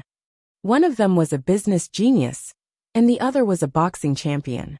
One was a scholar, and the other was a martial artist. They did not seem to have much in common. But that was not the case. Both of them were equally smart. If it's a fight, Sheng Xiao is definitely no match for him. Wang Yu immediately laughed. He's the national champion. His skills must be very good. Second aunt, everyone has their own strengths. Mu Qiqi quickly protected her. It's not fair to compete like this. I know. You're the only one who knows how to protect your own. Wang Yu could not help but laugh. Why should I let these two men compete? They have nothing in common. It's better for me to compete with Feng Shanshan, Mu Qiqi said with interest. Anyway, both of us are studying forensic medicine. I've attended a few more classes than you, so I'll let you compete with Tang Yin. Otherwise, people will say that I'm bullying a pregnant woman. How do you want to compete? It's very simple. There are many apps for solving cases now. The most famous one is called Genius Forensic Medicine. There are many cases in it. We'll randomly pick one and see who can find the cause of death and the murderer of the victim first. Mu Qiqi took out her phone and showed it to Feng Shanshan. Tang Yan's eyes are so sharp. I definitely won't bully you. You can also ask your CEO for help. When everyone heard that, they felt that it was quite interesting. In the past, Old Master Shen had opposed Mu Qiqi learning forensic medicine. Now that they could see this girl's ability with their own eyes, it was very refreshing. Then hurry up and choose a topic. I want to see it too. Mu Qiqi and Shen Jianchuan downloaded the app. Then, Mu Qiqi handed the phone to Shen Jianchuan. Dad, for the sake of fairness, you can choose the questions. Shen Jianchuan took the phone and went closer to Old Master Shen to choose. This one. Shen Jianchuan chose the question and passed the phone to Mu Qiqi. The title is Prison Mystery. Feng Shanshan also found the prison mystery and opened it. Then the page entered a bare prison cell. The person had died next to the iron door, curled up in a C shape on the ground. There was nothing in the cell except for a bare iron bed. The floor was damp, and the walls were scratched by fingernails. Other than that, there were some words at the bottom of the picture. There's a strong smell of mold and rust. When the old man saw this, he was confused. You can solve the case with this? There's nothing. He probably died of sudden death or illness. Grandpa, can you take a closer look? Mu Qiqi reminded him with a smile. The old man looked at it for a long time. No one could enter such a sealed cell. And he could not get out either. Grandpa, we have to rule out sudden death first. Look at the fingernail scratches on the wall. They're all fresh. There's a lot of sand in the gaps of the deceased's fingernails. This means that he was in pain before he died, and it lasted for a long time. He didn't die of sudden death, Muchichi answered. He didn't die of illness either. There's no medicine in the room, and this person is strong. He shouldn't have any chronic diseases, Feng Shanshan added. Fine. Just tell this old man how this person died. Old Master Shen had been in the military all his life, and he had never thought that forensic doctors were anything special. However, looking at the two little girls solving the case, he suddenly felt that not everyone could be a forensic doctor. Feng Shanshan and Muchichi looked at each other and carefully observed the body. Then they said in unison, he was poisoned to death. How did you come to that conclusion? The room is sealed, and there are no signs of damage around. The ground is very wet, and there are no other footprints. This means that no one has come in. The head of the body is facing down, and we can't see the face. But from his exposed skin there's pigmentation. That's a typical sign of iron poisoning. Muchichi explained unhurriedly. Then Feng Shanshan added, ferrous sulfate can be used in medicine to treat anemia, but if it's taken for a long time, or if the medicine is overdosed, the iron will settle on the skin and organs. It will damage the respiratory tract, liver, and lungs. The most serious consequence is, of course, death. There's also a reminder on this question that there's a smell of rust in the room. Ferrous sulfate appears in different states in different environments.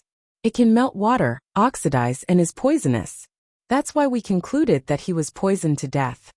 Grandpa Shen nodded and suddenly understood. Of course, this is just our speculation. In fact, as long as we dissect the body, we'll get the answer very soon. After listening to the two of them, Tang Yin clicked on the answer to the question. It was indeed ferrous sulfate poisoning. When Grandpa Shen saw the answer, he couldn't help but applaud the two of them. I used to underestimate the profession of forensic doctors.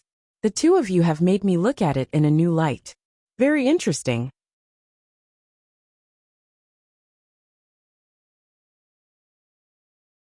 Chapter 828. That night, Feng Shanshan and Papa Feng stayed in the Shen family until late at night. Anyway, it was a 10-minute journey. At 10 o'clock in the evening, the two of them went home hand in hand. However, when they arrived at the door, Feng Shanshan saw a black car. Then, the two of them saw Papa Feng get out of the car. Feng Shanshan's smile gradually disappeared, even though she knew that she was the one who disturbed the peace of the Feng family first. Shanshan, what's the matter? Feng Shanshan was not even willing to call him father. She tried her best to ask calmly, aren't you going to invite me in? Papa Feng stood in the darkness, his expression unreadable. Feng Shanshan turned to look at Tang Yin. Seeing Tang Yin nod, she agreed. Come in. Tang Yin took out the key, and Papa Feng followed behind the two of them. How did you know I lived here? Feng Shanshan asked despite knowing the answer. After settling Papa Feng down, she made him a pot of tea. I got someone to check, because I wanted to know about your recent situation. Why aren't you studying anymore? You were doing fine in Shengting. Feng Shanshan patted her abdomen and answered calmly. Because I'm pregnant. Only then was Papa Feng willing to examine Tang Yin. You're a police officer, aren't you? Tang Yin nodded. He did not know what to say, because he did not know why Papa Feng was here. I know that your job is very dangerous, so I still want to bring Shanshan home. It's easier to take care of her, Papa Feng said. Otherwise, when you're out on a mission, I won't be at ease if she's alone at home. Tell me your real purpose for coming here. Feng Shanshan did not believe him at all. He had not cared about his daughter for more than 10 years. And now he said he wanted to bring her home? Was his fatherly love suddenly overflowing? Shanshan, I'm concerned about you. Tang Yin and I are married. Of course, I want to live with my husband. Moreover, you gave me quite a lot of money. I can hire a responsible nanny. You don't have to worry about my daily life. If you still feel guilty, you can give me more money. Anyway, the Feng family thinks that I came to you because of this. Shanshan. I don't think so. The man tried his best to explain. I heard that you dropped out of school because of this man. Quitting school is my own business. It has nothing to do with anyone else. Mr. Feng, you should go back. I'm sorry for disturbing your family, but I have gotten my money, and I have achieved my goal. The money is enough for me to live on. I will not disturb your family anymore. Feng Shanshan's tone became cold. Feng Shanshan's voice became cold. Shanshan, I just think that you can have a more stable life. Papa Feng looked very anxious and sincere. However, Feng Shanshan knew very well what his motive was. I like my current life very much. Mr. Feng, please go back or... Feng Shanshan took out the check from her purse. I'll return it to you now. Just pretend that I never went to the Hanwen group before. Papa Feng did not reach out. He just said helplessly, you'll regret it in the future. I regret it. I regret why I went to find you that day. Papa Feng looked disappointed. In the end, he left their house without drinking a single sip of tea. At that moment, Feng Shanshan poured out the tea in the teapot. Tang Yin knew that she was doing it for him, so he hugged her and comforted her. Don't be so angry. Your father is right. In this world, I'm the only one who can criticize you. No one else can. Moreover, I'm familiar with his tricks. For so many years, he never came looking for me. Suddenly, he came to me to express his concern, because the person next to him whispered something to him. Because I'm a threat to their status and inheritance. Rather than leaving me outside, he might as well bring me back to deal with me. Also, they know that with you by my side, I won't be easily bullied. So they must have said a lot of bad things about you in that man's ear. I really regret it. Tang Yin did not know how to comfort her, so he hugged her and kissed her. This trick was very useful to Feng Shanshan. After the kiss, most of her anger dissipated. Even if you're just a poor police officer, I'm willing. That's why you're stupid. After saying that, Tang Yin went to the bathroom in a flash. Feng Shanshan immediately laughed when she saw this. She couldn't stand it now. There were still 7 to 8 months to go. Late at night, Banyan Courtyard. Mu Qiqi took out the red packet that Shen Jianchuan had given Sheng Xiao. She wanted to know what was inside. Sheng Xiao snatched it away and did not let her see it. Dad gave this to me. I'm just taking a look. Why are you so stingy? Mu Qiqi shifted her gaze away from the red packet. You said that I'm the biological daughter of the Sheng family. You also enjoy high treatment in the Shen family. Your wish has been fulfilled. Aren't you happy? Sheng Xiao put away the red packet and returned to the bed. After hearing what Feng Shanshan said about the Feng family that day, I don't think the Feng family will let her off so easily. She has acknowledged Dad as her godfather. At least the Feng family will take the Shen family's identity into consideration. Mu Qiqi had this concern. I think her father isn't a good person either. Sheng Xiao did not actually say that Feng Shanshan and Shen Jianchuan's problems were still to come. Cheng would have a hard time. A week passed, and it was time for the prenatal checkup. Because of Dr. Song's instructions, Feng Shanshan went to the hospital more frequently. Because of this, Feng Shanshan and Song Qiaoji gradually became familiar with each other. She was always gentle and easygoing, and her medical skills were superb. Feng Shanshan gradually gained a sense of trust in her. It seems that you're really self-disciplined. All aspects of your indicators are very standard. You're really an obedient pregnant woman. Song Qiaoji praised her. I just want to give birth to the healthiest baby. No problem. Song Qiaoji comforted her with a smile. Maintain your emotions. After Feng Shanshan finished her prenatal checkup, she returned home safe and sound. In fact, ever since Feng Shanshan looked for Song Qiaoji to read the report, Changbin had been following her at the hospital several times, because he felt that the time was ripe. Feng Shanshan already trusted Song Qiaoji a lot, but Song Qiaoji did not let him do it. Changbin was about to lose his patience, but he was stopped by Song Qiaoji. Every time Feng Shanshan comes for a prenatal checkup, there will be someone to protect her. Of all times, you've chosen to take advantage of her prenatal checkup. Do you think Tang Yan's brain is just for show? Then when do you say, I know what I'm doing? You just have to wait for my notice. Song Qiaoji warned Changbin sternly. Don't act on your own. Otherwise I'll tell Feng Shanshan immediately. Although Changbin was extremely unconvinced, It was indeed the easiest to start from Song Qiaoji. All you think about is revenge. But Feng Shanshan's 2 lives are very innocent. Who asked her to be Tang Yan's woman? Cheng Bin sneered. Moreover, that woman of his isn't a good person either. She had ruined his brother's reputation in school. He was not innocent at all. Chapter 829. 2 days later, the case of Sheng Bowen's escape was heard in court. As Sheng Bowen's defense lawyer, the Sheng family's lawyer collected a lot of evidence to prove that Sheng Bowen did not know anything after he hit Xiao Jiyu that day. The court listened to the suggestions of both sides' lawyers, and with the forgiveness and pleading of Xiao Jiyu's family, the court finally ruled that Sheng Bowen's escape was not established. However, he had to fulfill his due responsibility for compensation. The matter dragged on for more than a month before it was finally resolved. Sheng Bowen was relaxed.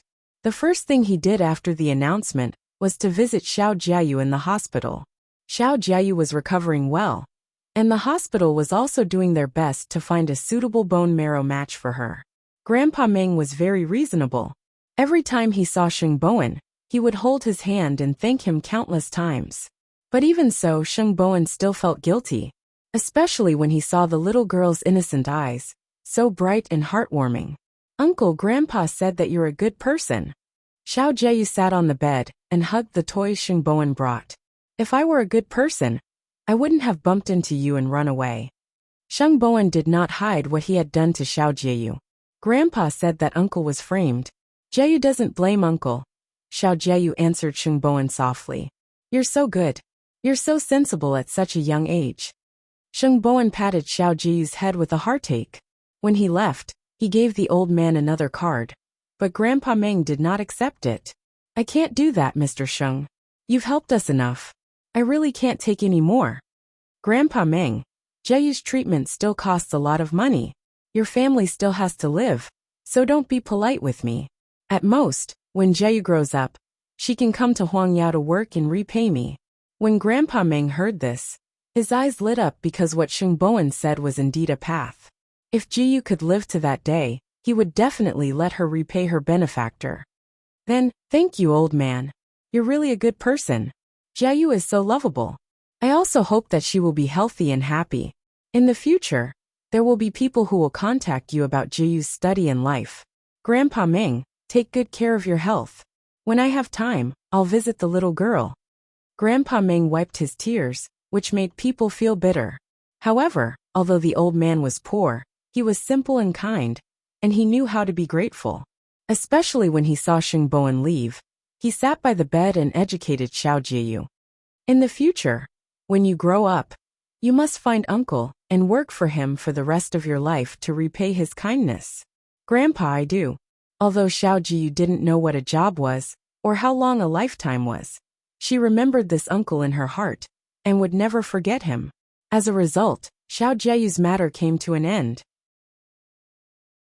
It had to be said that Jin Bo had spent a lot of effort, but he did not get anything. He even lost Xinyu.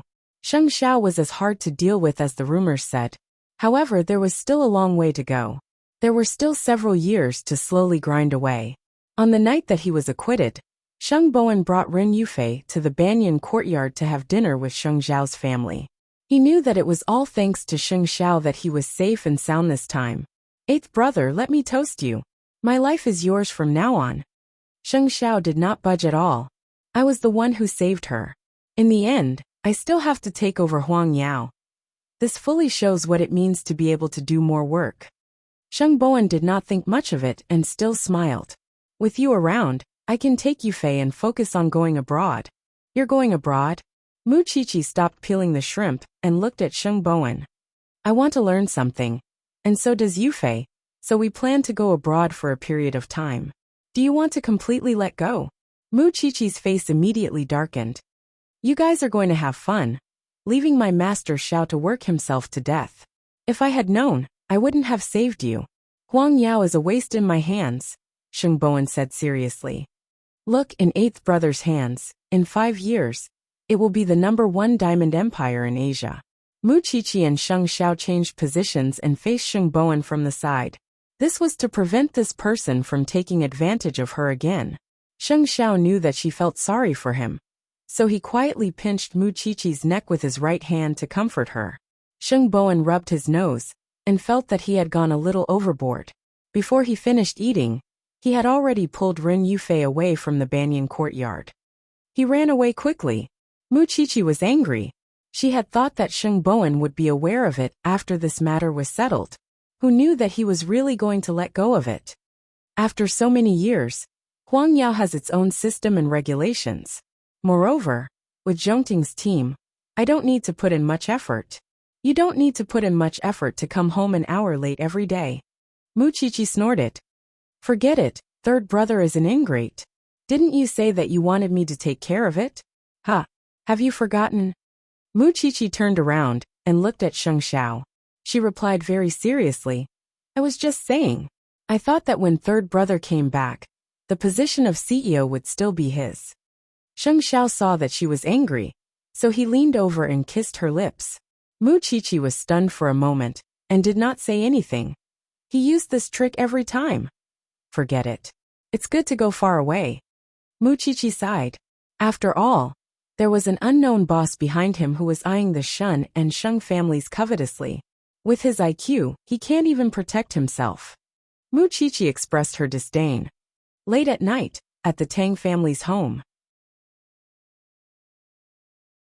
Ever since Papa Feng left that day, the Feng family had never appeared in front of Feng Shanshan again. She and Tang Yin had thought that the Feng family had stopped and forgotten about her appearance.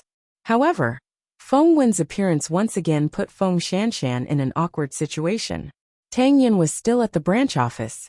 When Feng Shanshan heard the doorbell, she thought it was her husband because Tang Yin did not bring his keys. However, when she opened the door and saw Feng Wen, the smile on her face disappeared. What? Aren't you going to invite me in? Feng Wen was 3 years older than Feng Shanshan. She liked to wear heavy makeup and had a unique personality. Moreover, she was holding a lady's cigarette in her hand. I can't have the smell of cigarettes in my house. Feng Shanshan rejected her clearly. Besides, I made it very clear at the company that day. I know you're pregnant, so you want to go back to the Feng family to fight for a place for the child. It's not that I'm unwilling to fulfill your wish. After all, your father's biological daughter, so let's be frank. You can go back to the Feng family, but you have to give up your inheritance rights. Feng Wen did not force Feng Shanshan to let her enter the house. She did not care either. She was only here to make her position clear. Chapter 830. You suddenly found out that your father is so rich, and you're alone outside. You even married a poor police officer. Do you think I'd believe you? Feng Wen laughed mockingly. All these years, we've all done our best for Hanwen. Now you're an outsider, but you want a share of the pie.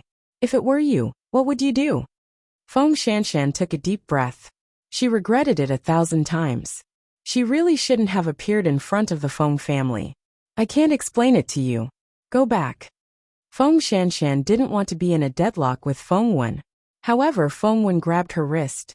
Don't be in a hurry to go in before I make it clear. I'm pregnant. So what if you're pregnant? Don't you just want to rely on your belly to fight for more benefits in front of Dad? Not only did Feng Wen not let go of Feng Shanshan, she even pulled her in front of her. What's so great about having the child of a lousy police officer? Feng Shanshan staggered and almost fell. Don't act pitiful in front of me. After Feng Shanshan steadied herself, she still had lingering fear. Just as she was about to hit her, Mu Qiqi was one step ahead of her. She grabbed Feng Wen's wrist from behind and slapped her. Are you still human? You even bully pregnant women. Feng Wen was stunned. She didn't expect Feng Shanshan to have a helper. Moreover, she was so strong. After pausing for 2 seconds, she suddenly wanted to fight back. But she was pressed against the wall by Mu Qiqi. She couldn't move at all. In the end, Mu Qiqi didn't train for nothing. Feng Shanshan, what's going on? She received Captain Tang's call and immediately rushed over. She didn't even have time to ask why. It's nothing. It's just the Feng family. Feng Shanshan glanced at Feng Wen and answered. Now that she thought about it, she was still afraid. The Feng family came here to cause trouble? They thought I wanted to share their property, Feng Shanshan explained weakly. After Muqiqi heard this, she loosened her grip and stood in front of Feng Shanshan. She doesn't care about your Feng family's money, so don't come again. Feng Wen covered her wrist, that was red from Muqiqi's grip, and looked at Feng Shanshan with resentment. Feng Shanshan, you hired a lot of people to help you put on an act. Muqiqi's spoiled temper almost made her want to hit her again, but she was stopped by Feng Shanshan. For my sake, there's no need for that. Muqiqi took a deep breath and calmed down. She looked at Feng Wen and said, I'm advising you nicely now. The Feng family shouldn't push their luck, and don't come to this place again. She's really not interested in your Feng family's things. If I see her again, I don't know what I'll do. What right do you have to interfere in the affairs of our Feng family? Feng Wen stood on the steps, the resentment and anger in her heart unabated. Her business is my business. If you really want to find someone to fight, come find me. My house is at 135 Banyan Courtyard. I'm waiting for you anytime. In the dark, Feng Wen did not look at Muqiqi carefully, but she really remembered number 135. Just you wait. I'm not going to sleep. I'm just waiting for you. After saying that, Muqiqi pulled Feng Shanshan into the house. You opened the door just because someone knocked? If Captain Tang hadn't installed surveillance cameras at home and informed me when he saw it, what would you have done? Tang Yin didn't bring his keys, I thought. In the future, no matter who it is, even if Captain Tang knocks on the door, you have to ask first. Muqiqi helped her sit on the sofa. Are you okay? Do you want to go to the hospital for a checkup? There's no need for that. Feng Shanshan shook her head. I'm just a little annoyed. They might come looking for trouble endlessly in the future. It's also my fault. I encouraged you to look for your family. It's not your fault. After all, you didn't know that that family was such a thing. Feng Shanshan shook her head at Muqiqi. This matter has to be resolved properly. You're pregnant now. You can't always be angry at this family. Muqiqi thought about finding a way for Feng Shanshan once and for all. All right, I'm fine now. You can go back. Your CEO will come over later. Feng Shanshan urged Muqiqi. In fact, she was afraid that Muqiqi would be implicated, although she had never been afraid of being implicated. I'll leave when Captain Tang comes back. Muqiqi sat on the sofa and quickly fell into deep thought. Perhaps because he was worried about Feng Shanshan's safety, Tang Yin arrived home an hour later. When he entered and saw the two girls, Tang Yin's nervous expression became obvious. Are you all right? Feng Shanshan stood up and shook her head. Chi-Chi came just in time. Nonsense. I ran all the way here. Muqiqi rolled her eyes. Since Captain Tang is back, I'll go back. You can't just open the door for everyone in the future. Remember? Got it. Don't be long-winded. Feng Shanshan quickly stopped Muqiqi. Otherwise, she could talk about this for a year. Do you want me to send you back? Tang Yin asked Muqiqi. No need. Master Xiao is on the way. Muqiqi quickly waved her hand. It was only a 10-minute walk. There was no need to send her back and forth. Actually, Tang Yin was afraid that Feng Wen would come back and cause trouble. However, Muqiqi had already left her house number. She was waiting for Feng Wen to come to her house. After Muqiqi left, Tang Yin hugged Feng Shanshan with lingering fear. Xiaoqi is right. Don't open the door so casually in the future. I've already learned my lesson, Feng Shanshan said seriously. I'm just afraid that there will be no end to it in the future. Tang Yan's eyes were immediately stained with a trace of black. If there was a next time, he would not let it go just like that. Even if it was this woman's family, he would not show mercy. The reason why the Feng family would not stop was because they knew that Tang Yin was just a lousy police officer. He had no power or influence. This was also the reason why they kept testing Feng Shanshan. If she had married a rich man, the Feng family would not have been worried that she would come back to snatch their things. However, she had married a poor man. Of course, the Feng family did not know about Tang Yan's relationship with the Shen family and Muqiqi. If they knew, would they still dare to be so rash? After returning home, Muqiqi sat on Sheng Xiao's lap. I'm so angry. Sheng Xiao glanced at her and did not say anything. He focused on the information in his hand. Xiao, the Feng family will still come looking for trouble. Mu Qiqi shook Sheng Xiao's neck. Help me think of a way. What's your purpose in asking Feng Shanshan to acknowledge your father as her godfather? Sheng Xiao was helpless against her shaking. He could only sigh and ask her. That's true. Then I'll find an opportunity to let them know that the goddaughter of the Shen family is not to be trifled with. I'll let the Feng family learn a lesson. At the mention of Cheng Bin, Sheng Xiao's eyes were dyed with a different color. This person was probably not so easily intimidated. However, that might not be the case.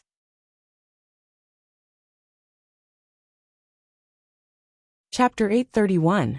After Feng Wen left the Tang family, she actually went to find someone to settle the score with Mu Qiqi. However, when she led the 4 men in black to room 135, they were stopped outside the villa. Miss, visitors need to register. May I ask which family are you from? Number 135. Feng Wen deliberately lowered her head and said in a low voice. Then you need to show me your ID. The security guard immediately reached out and asked Feng Wen for her ID. But Feng Wen dodged him. Seeing that Feng Wen wasn't cooperating, the security guard explained, I'm sorry, Mississippi. You can't enter that area.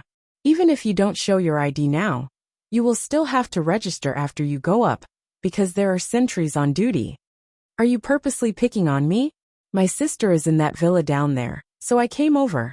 Miss, the area below is a low-end villa district, while the area above is a high-end villa district. There's a difference. If you can't provide your identification, we won't let you in. The people living in that area are all big shots. We can't afford to offend them. A big shot. Feng Wen heard these 3 words. Number 135. What kind of big shot lives there? The CEO of Zhongting is not a big shot? Mayor Shun's niece was not a big shot? Miss, are you here to make trouble? Feng Wen was deliberately trying to get information out of her. Don't blame her for not knowing who Mu Qiqi was. She rarely read gossip, and only knew how to work all day. That's enough, Mississippi. Please go back. Of course, Feng Wen couldn't teach Mu Qiqi a lesson. At the same time, she had a question in her heart. How could a person like Feng Shanshan know such a big shot? What number 135? Maybe it was just a facade that the girl had made up to make her feel fearful. However, Feng Wen was not the kind of person who believed in heresy. The security guard saw that Feng Wen was behaving strangely and had brought a few men with her. So he immediately called Mama Sheng. After Mama Sheng heard that, she went upstairs and asked Mu Qiqi. Cheer, the security guard at the door called. There's a woman in a brown trench coat coming to our house with 4 men. Do you know them? Mommy, I don't know him, Mu Qiqi blurted out. But after 2 seconds, she realized what she meant. Mommy, I know who it is. If she guessed correctly, it was Feng Wen. He wanted to take revenge on her for that slap. But he didn't expect that he couldn't even enter the villa. Did she think that the Banyan courtyard was so easy to get into? It was also because of Feng Wen's actions that Mu Qiqi knew that the Feng family would definitely not let Feng Shanshan go. She had to think of a way to make the Feng family completely give up on Feng Shanshan. After Feng Wen returned home, she was pulled aside by her mother and asked, Did you cause trouble for Feng Shanshan? I didn't manage to gain any advantage. That bitch is too calculative. She's surrounded by inferior helpers. Whenever Feng Wen thought about how she had been slapped, she would feel very unhappy. She had actually been slapped by someone like Feng Shanshan. Don't look for trouble with her in the future. If your father finds out, there won't be any benefits, Mama Feng advised. However, their conversation was overheard by the servants at home and eventually reached Papa Feng's ears. When Papa Feng returned home, he flew into a rage. Shanshan, no matter what, she's your sister. Do you have the cheek to cause trouble for a pregnant woman? Dad, I just wanted to persuade her to go home. I didn't cause trouble for her. After Papa Feng heard this, his expression softened, but he didn't fall for it. I know very well what you're thinking. Feng Wen, you won't be that kind. Feng Wen opened her mouth and wanted to explain, but Papa Feng wouldn't believe her. In 2 days, I'll bring Shanshan out for dinner. Apologize to her in person. Feng Wen looked at Papa Feng in disbelief. She felt wronged. Dad for an outsider? She's not an outsider. She's your sister. Papa Feng lost his temper.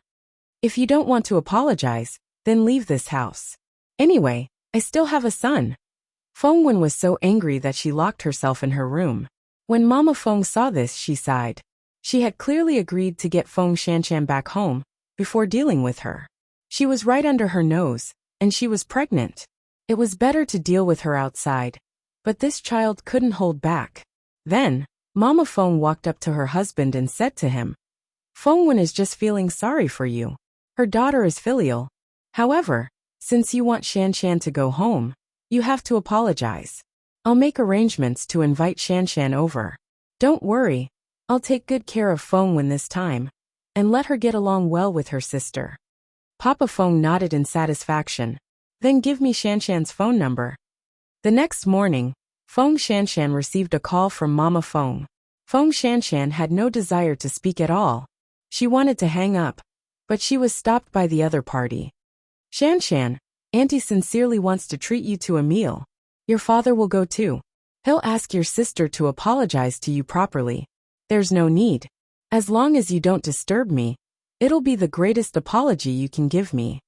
Shanshan, if you don't agree to Auntie's request, your father will think that Auntie isn't doing her job well. In the end, she still has to go to your house to bother you.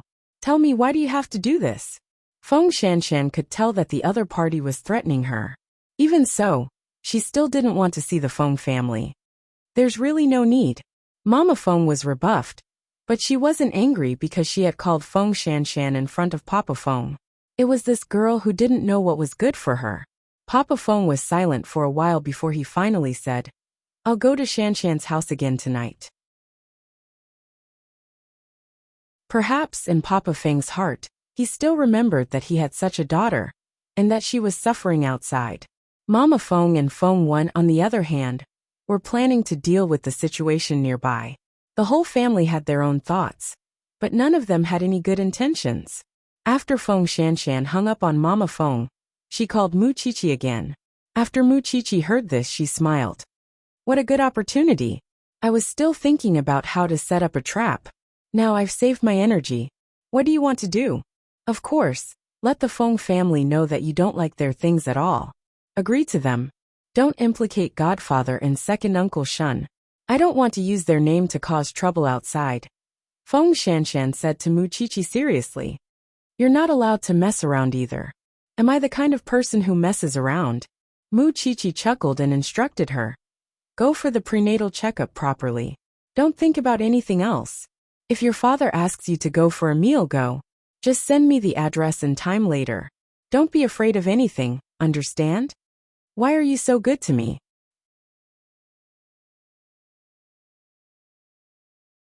Chapter 832. Besides, there's no need to bring Dad and second uncle out to deal with the Feng family. Master Xiao and I will be enough. After saying that, Mu Chichi hung up. Then, Feng Shanshan returned Mama Feng's call and agreed to eat. She really did not want to see Papa Feng appear at her doorstep again. Then I'll book a seat and send you the time and address. Feng Shanshan nodded indifferently. A moment later, a new policewoman from the station arrived. Hello, sister-in-law. My surname is Xing. You can call me Xiao. Xing boss can't leave, so he asked me to accompany you to the prenatal checkup. Actually, I can go alone. Feng Shanshan was a little embarrassed.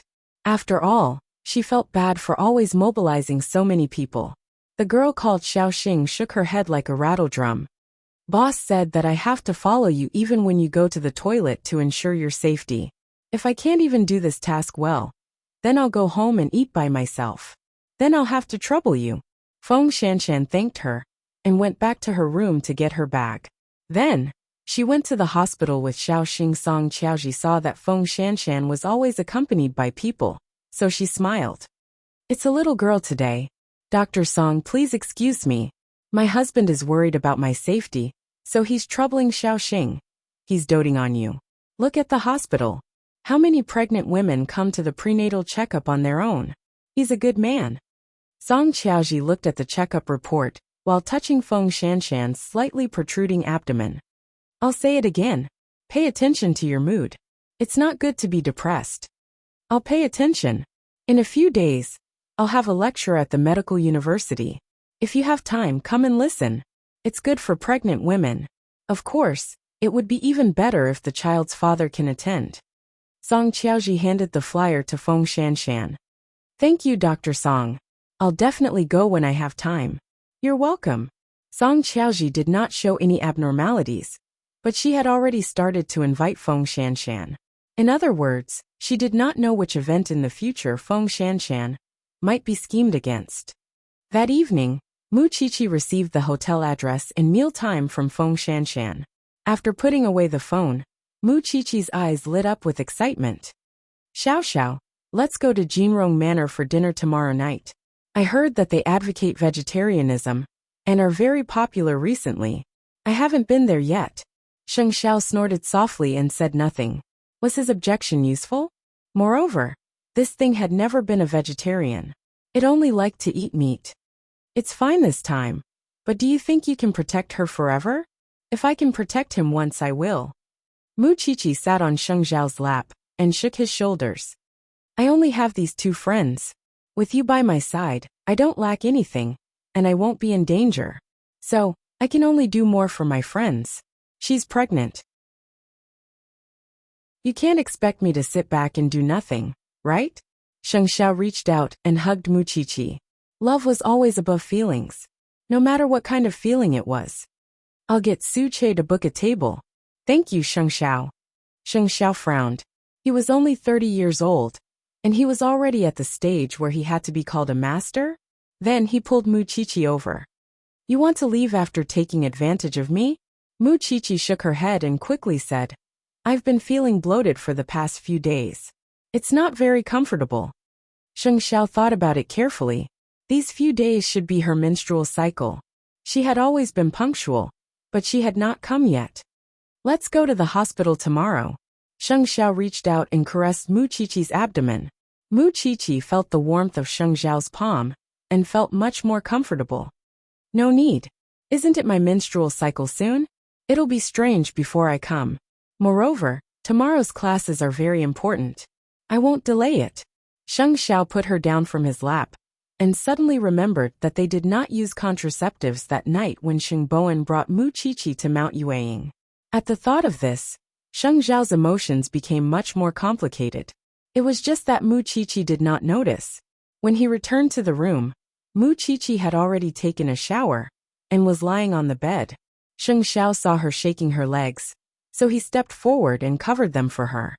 What's wrong? It's almost June. I'm not cold. Mu Qiqi was a little puzzled by Sheng Xiao's actions. If it were any other day, she would have been pressed down on the bed to fix her posture. Today, Xiao Xiao did not seem to have any such thoughts at all. After taking a shower, remember to dry the water stains on your body. Master Xiao, you're very strange tonight. Mu Qiqi was puzzled.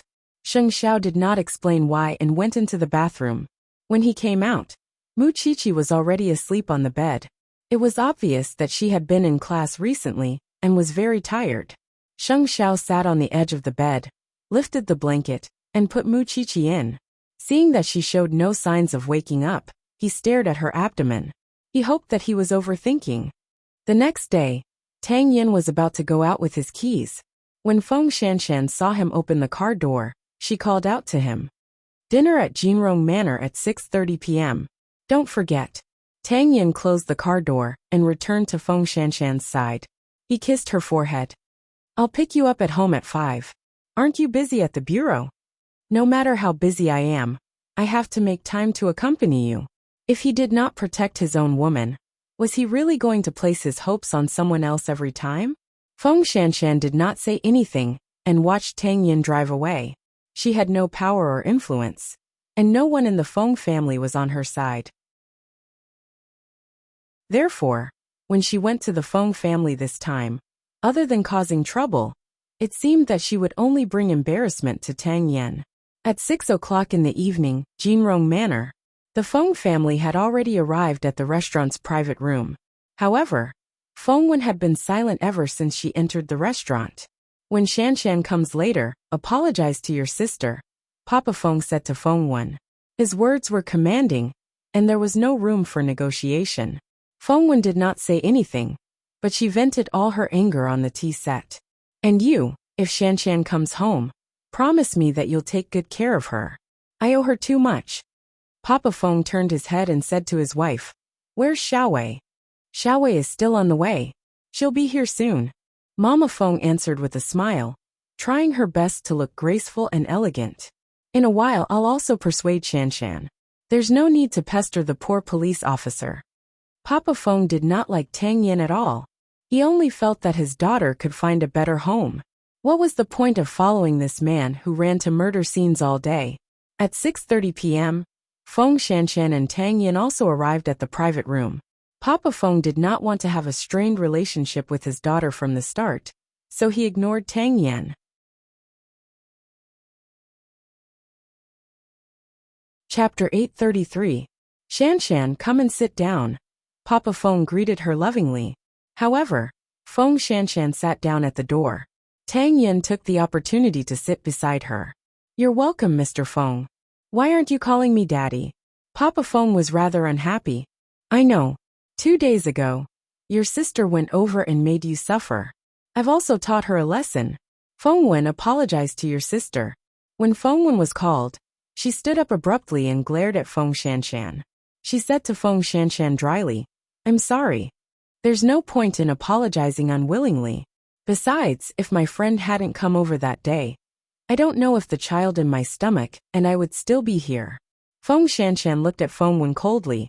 "Let's be honest with each other. If you don't want to apologize, I don't want to accept your apology." "That's great." Feng Wen sat down angrily. "Shanshan, we're all family. If there's a misunderstanding, just solve it." "There's no misunderstanding." Feng Shanshan interrupted Papa Feng. "Mr. Feng, you probably misunderstood. The reason I appeared in the Feng family wasn't to ask you for money. I just naively thought that I still had family and kinship.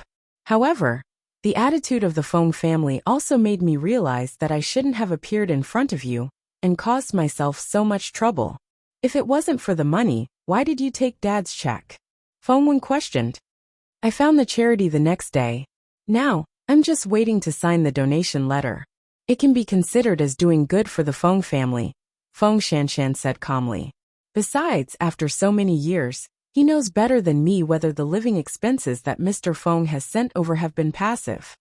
Papa Feng did not say anything, but his expression was extremely ugly. "I have no intention of disturbing you, so I don't want to continue being your family. Just pretend that you've never seen me and give us a way out." Feng Wen's expression was extremely sarcastic, because she did not believe a single word Feng Shanshan said. "You're making it sound nice now. Now that you know that Dad is the CEO of the Hanwen Group, who knows if you'll use your identity as the second daughter of the Hanwen Group to seek benefits in the future.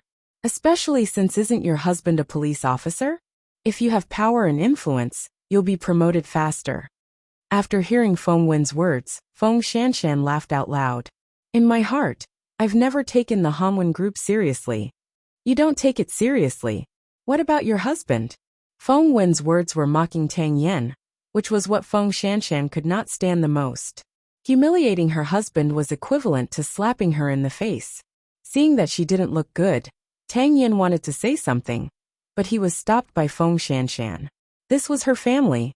No, this family was only related to her by blood, so she didn't want Tang Yin to waste his energy on this family.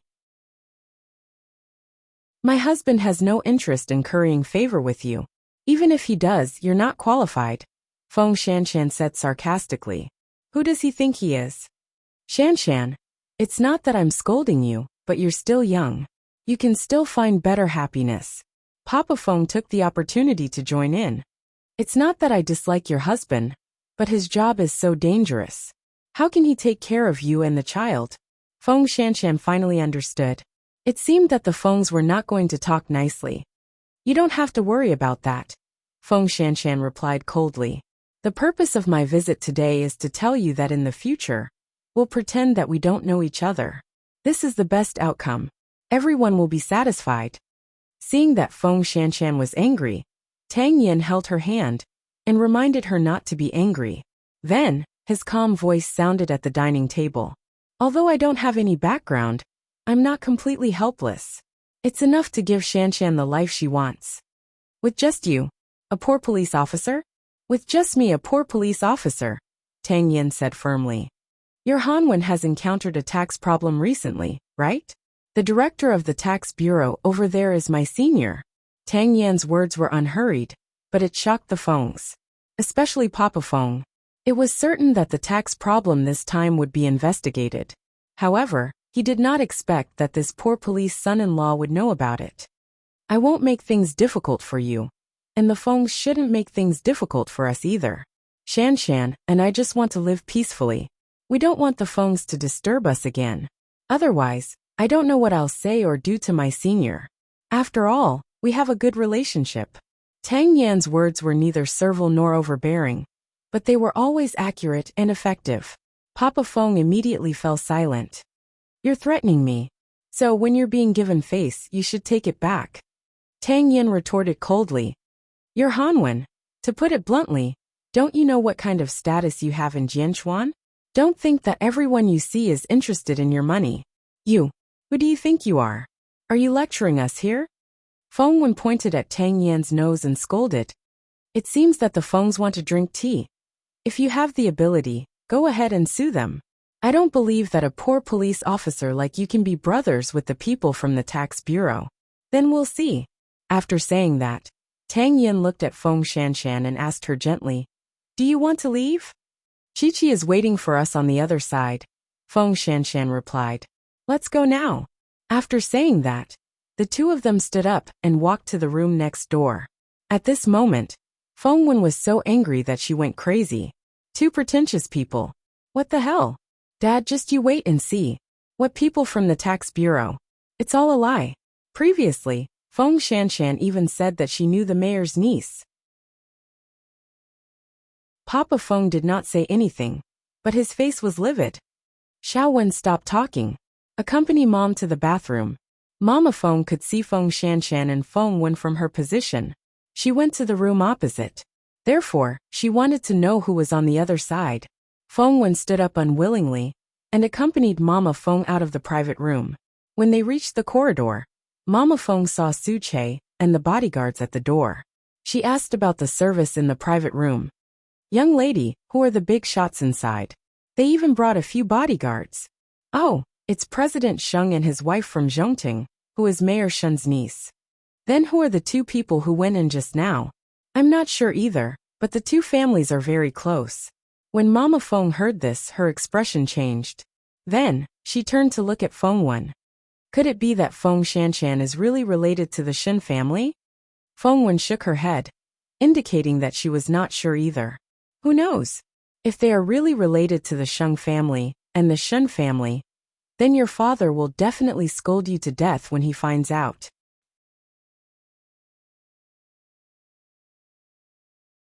Chapter 834. What's the big deal? Mom, it's fine as long as you don't tell Dad. With that, the mother and daughter went to the bathroom. When they returned, Feng Wei was already there. When the mother and daughter sat down, Feng Wei said, Where's second sister? Didn't you say you're having dinner with her? What second sister? She said she doesn't like our family at all. Feng Wen snorted, feeling extremely unhappy. Isn't that normal? Second sister has such a good relationship with Zhongting.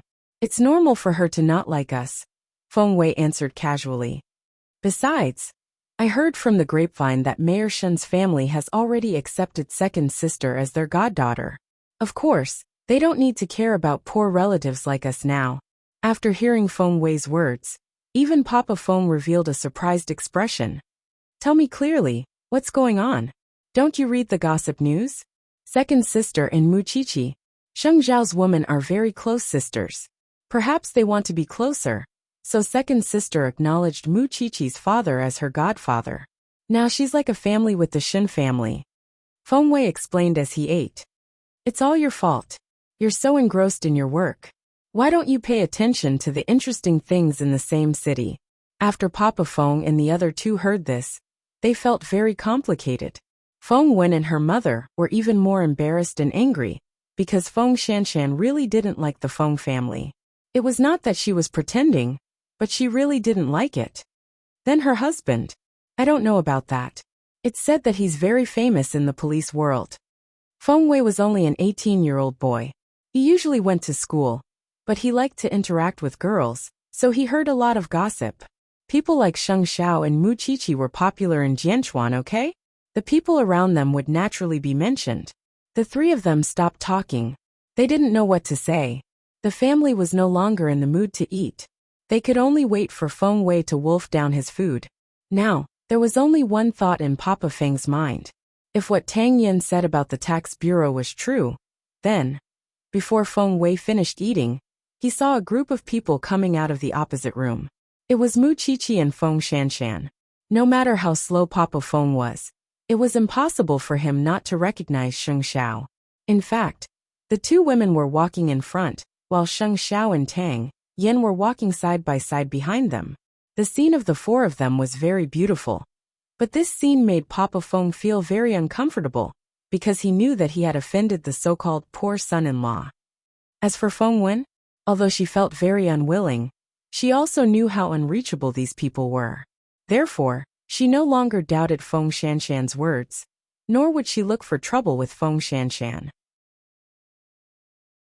Among the four of them, only Mama Feng was terrified, because she saw the change in her husband's expression.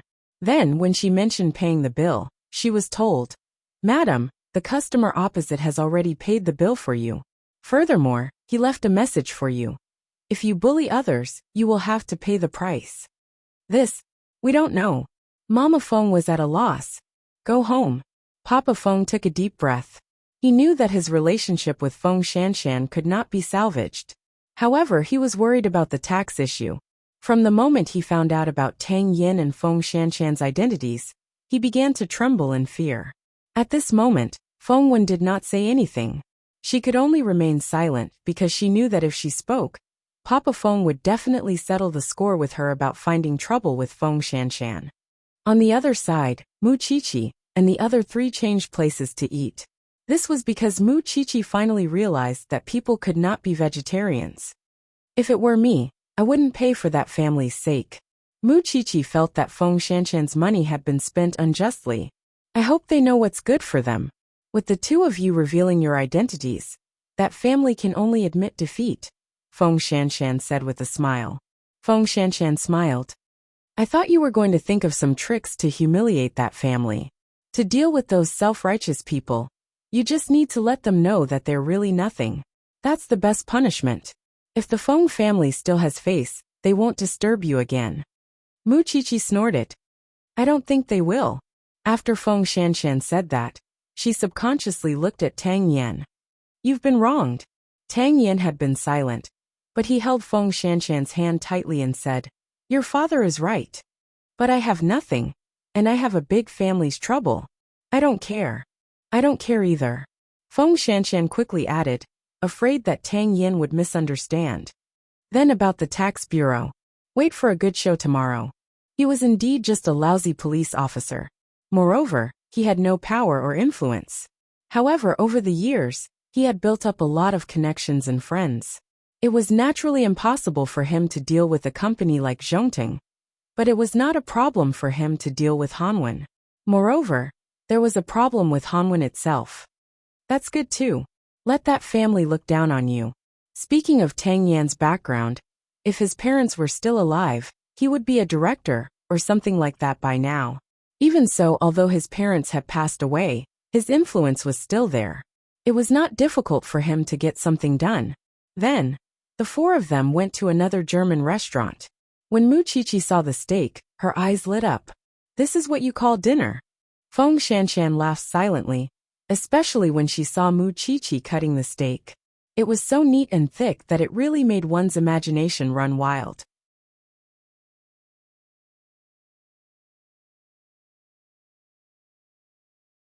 Chapter 835. On the way home after the small gathering, Feng Shanshan kept staring at Tang Yin. Perhaps Tang Yin knew what she was thinking, so he waited until he entered the door before saying to her, I don't mind. But I mind. Feng Shanshan hugged him and said, My husband is not a lousy police officer. In my heart, you're a hero. No one has the right to look down on you, because you've made an indelible contribution to the stability and prosperity of this city. Isn't that enough? Tang Yin smiled. I don't mind what others think of me. I just want you not to be bullied by anyone. Feng Shanshan leaned into Tang Yan's arms and couldn't help but get angry with him. Tang Yan's voice immediately became hoarse. He held her hand and didn't let her move. I'll hurt you. Just be careful. Dr. Song told me that it won't be a problem after 3 months. If you can't help it, it's fine. When Tang Yin saw Feng Shanshan blushing, he knew that she was angry. She was pregnant, and it was not easy to vent, so he carried the woman to the bed and carefully tried to please her. After she was released, he immediately went to the bathroom and took a cold shower. Feng Shanshan couldn't bear to see him like this. Why was this man so stupid? You don't have to do this. No, for the sake of you and the child. He could endure it, although a certain part of him was unreasonably firm. It was also late at night. After Mu Qiqi took a shower, she climbed onto Sheng Xiao's legs as usual. However, Sheng Xiao held her hands down. Sleep early tonight. Mu Qiqi finally understood what was going on. This person had been avoiding her since last night, and was still unwilling to touch her today. What's wrong? It was easy for the little thing to notice the sudden estrangement. After all, she knew what Sheng Xiao's words and actions meant. Sheng Xiao put down the document and sat up straight. Then he looked at the little thing seriously. Think about it yourself. What time should it be these few days? Mu Qiqi thought about it. Logically speaking, these few days should be her menstrual period. She had always been punctual. However, it was already 2 days late, and she still hadn't come. Her entire body trembled. You mean I? Mu Qiqi looked down at her lower abdomen. White and smooth, without a trace of fat. Could it be that there was a little life inside? After all, that night on Mount Yueying, Master Xiao did not use any contraceptives, and did not let her take any medicine. Although Fifth Aunt had been nursing her, there were always exceptions, right? At that thought, Mu Qiqi's mood suddenly became very complicated. Looking into Sheng Xiao's eyes, she said seriously, why don't we go by a pregnancy test? Sheng Xiao pursed his lips tightly. He never thought that he would make such a mistake again. Seeing that he was unmoved, Mu Qiqi immediately slid down from his lap and went back to the bedroom to change her clothes. Sheng Xiao got up and followed Mu Qiqi without saying a word. When he saw that Mu Qiqi was about to leave with her wallet, he grabbed her wrist. I'll go. Let's go together. Mu Qiqi looked into Sheng Xiao's eyes seriously. Sheng Xiao could not refuse, so he held Mu Qiqi's hand and went downstairs together. Mama Sheng asked casually when she saw them going out so late at night. Mom, you guys go to sleep first. There's something on Shanshan's side. I'll go over and take a look. Mama Sheng did not suspect anything. After watching TV with Papa Sheng, they went back to their room to rest. In fact, it was already 10 o'clock at night. At this time there were very few pharmacies that were open. Sheng Xiao drove Mu Qiqi to several places. Finally, they stopped in front of a 24-hour pharmacy. Mu Qiqi tilted her head to look at Sheng Xiao and said, I'll go. It's not convenient for a man like you. Sheng Xiao held Mu Qiqi's hand and got out of the car. At this time, who cared if he was a man or not? Sheng Xiao entered the pharmacy and bought all the pregnancy test papers. There were all kinds of them. Mu Qiqi was a little embarrassed when she saw the big bag full of them. Actually, just a few of them are enough. Buy them and prepare them. Mu Qiqi did not say anything else. In fact, her mind was in a mess, especially when she saw Sheng Xiao's unhappy expression. Could it be that her pregnancy was a burden to him? The two of them carried the things home. Then, Sheng Xiao took out several types of test papers and handed them to Mu Qiqi. Go! Mu Qiqi's emotions were very complicated. Who would test 5 or 6 at once? If I really have it. Go first. Sheng Xiao sent her into the bathroom and closed the door. Mu Qiqi held the test papers. Her head was empty and very swollen. She had been envious of Feng Shanshan before. But when it was really her turn, she was nervous and began to be suspicious. Then, she opened the 5 boxes of pregnancy tests and checked them according to the instructions. After a while, she lined up the 5 pregnancy tests in a row and squatted on the toilet to observe them carefully. A minute later, there was a subtle change in her expression. Are you done? All the pregnancy tests had 2 red lines on them. She was pregnant. She was pregnant with Sheng Xiao's child. However, she felt that Sheng Xiao did not seem happy. So when Sheng Xiao asked, she did not know how to answer. Especially since she was afraid that Sheng Xiao would ask her not to have their child. So, Mu Qiqi did not say anything for a long time until Sheng Xiao opened the bathroom door. His gaze swept across the items on the sink, and he understood what was going on. However, his expressionless face fell into Mu Qiqi's eyes. Come out. The toilet is cold. Sheng Xiao reached out to hug her. Mu Qiqi felt a little sad. She wrapped her arms around Sheng Xiao's neck and said, You're not happy. You. Sheng Xiao, let me tell you. If you ask me to abort our child, between us, I'll ignore you for the rest of my life. Mu Qiqi could not say anything too decisive, because she was afraid that Sheng Xiao would take it seriously. You're in school now. You're not even 22 years old. So what? The child is already in my stomach. You're not allowed to say no. Mu Qiqi was anxious and struggled in Sheng Xiao's arms. Let's go for a good checkup tomorrow to make sure, Sheng Xiao said calmly as he put her on the bed. Mu Qiqi saw that he did not seem happy at all, so she became depressed. I know you don't want children now, but I'm already pregnant. This is our child. What about school? I can take a year off, Mu Qiqi answered without thinking. You have to bring a child with you wherever you go in the future.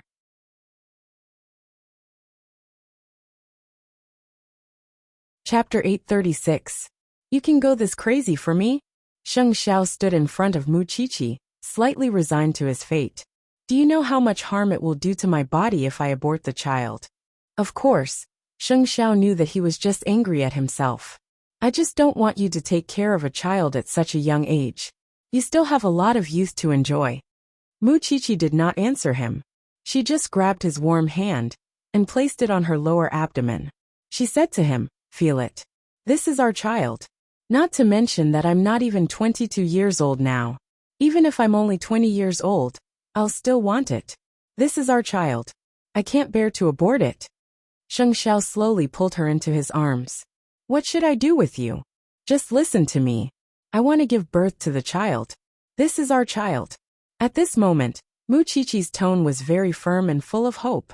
If it were any other woman at this age, the first thing she would consider would be her studies, her future, and even that she would not be able to live freely in the future. She would feel that her life was completely bound by the child. However, Mu Qiqi was not afraid of these problems at all. She insisted that this was their child. Of course, Sheng Xiao could not bear to hurt her body, but he did not want her to be tied up by the child and make such a huge sacrifice for him. So, Sheng Xiao could not sleep that night. In his 30-year-old life, this was the only thing that could make him stay up all night. There was only guilt and heartache left in his heart. The next day, Mu Qiqi woke up in Sheng Xiao's arms. Seeing his tired eyes, she could not help but reach out and touch the corner of his eyebrows. Haven't you thought it through? You can continue thinking, but I won't abort the child. I know I'm still young, but I've thought about it many times in my mind. After the child is born, whether it will be a boy or a girl, whether it will look like you or me, I think it's a very magical thing, because it means that we will never be able to part with each other. Xiao Xiao, let's keep this child, okay? Sheng Xiao did not say anything. He just leaned close to the little one's eyebrows and kissed her gently. I've already asked Su Che to make an appointment. We'll go for a checkup together later to confirm it. Promise me that you won't not want the child. Of course I want it. I want you and the child. Because abortion was extremely harmful to the mother's body. Even though Sheng Xiao had doubts and his heart ached, one night of thinking was enough for him to think clearly about the direction of the future. Mu Qiqi was finally relieved when she received this answer. She quickly reached out and hugged Sheng Xiao. Master Xiao, you're going to be a father. Xiao did not feel that. This was because the child was too young. Sheng Xiao did not believe it. Sheng of Xiao Xiao did not believe because of this. Xiao, carry me up. Mu Qiqi leaned into his arms and whined.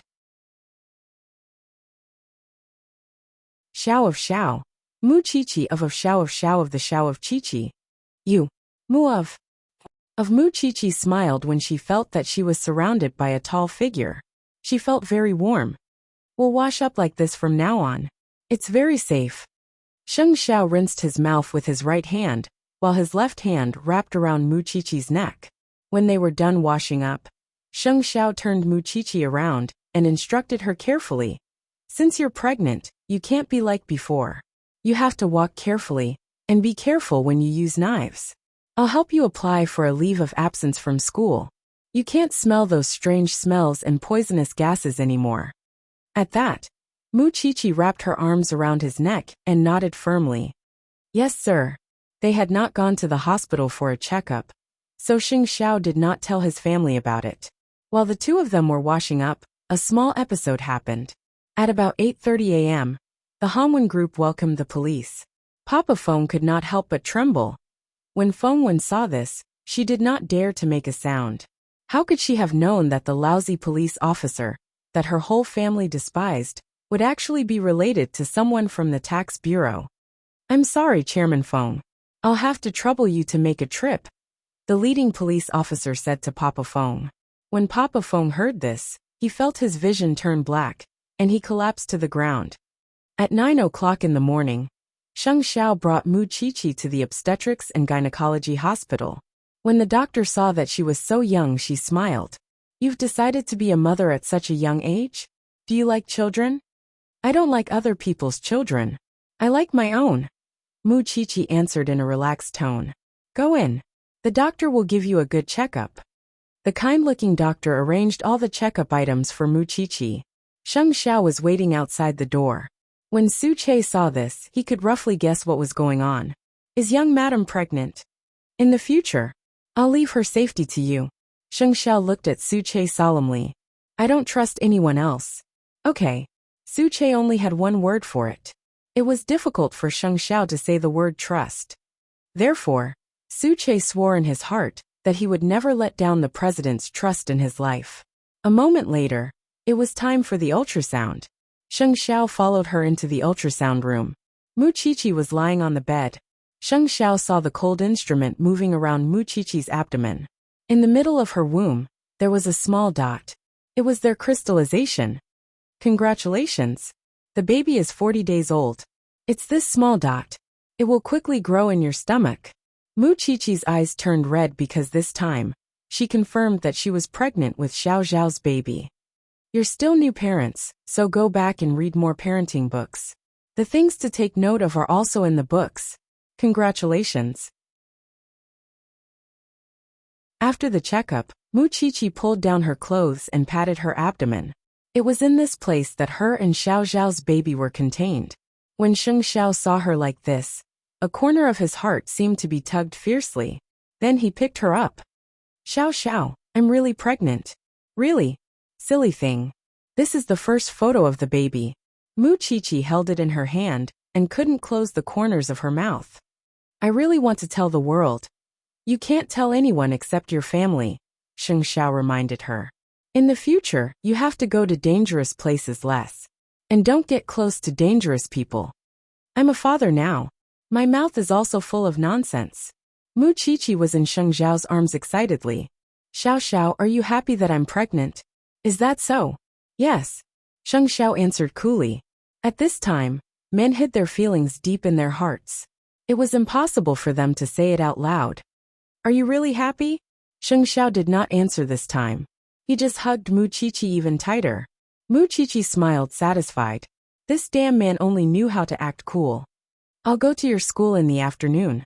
You can rest at home. Okay. Mu Qiqi answered secretly, because she was still a little reluctant. But it was okay. After giving birth to the baby, she could still go back and continue doing what she liked.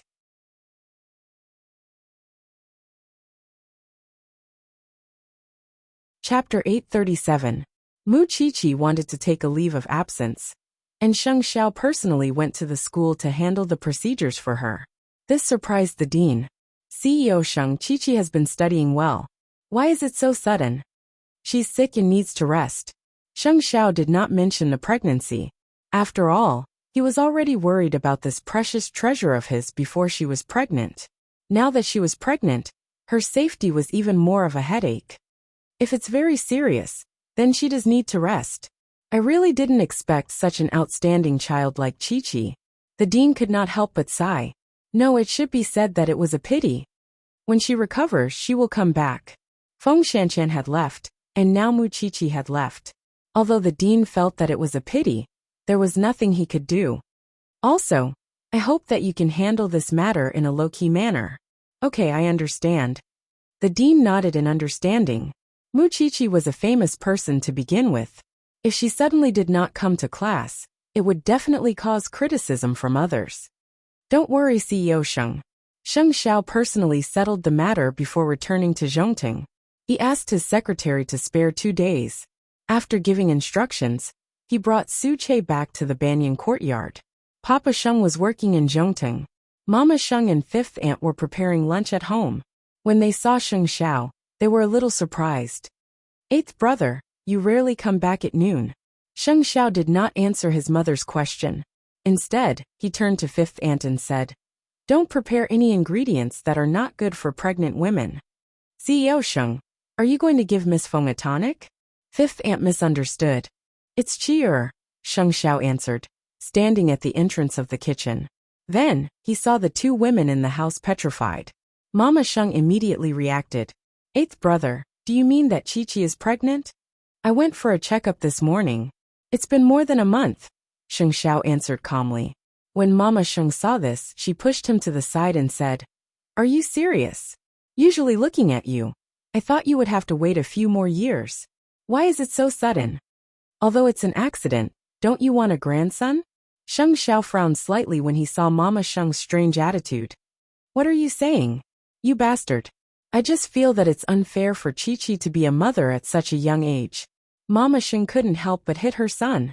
Since you have it, of course it's the family's treasure. Mom Chia really cares about this child. Help her.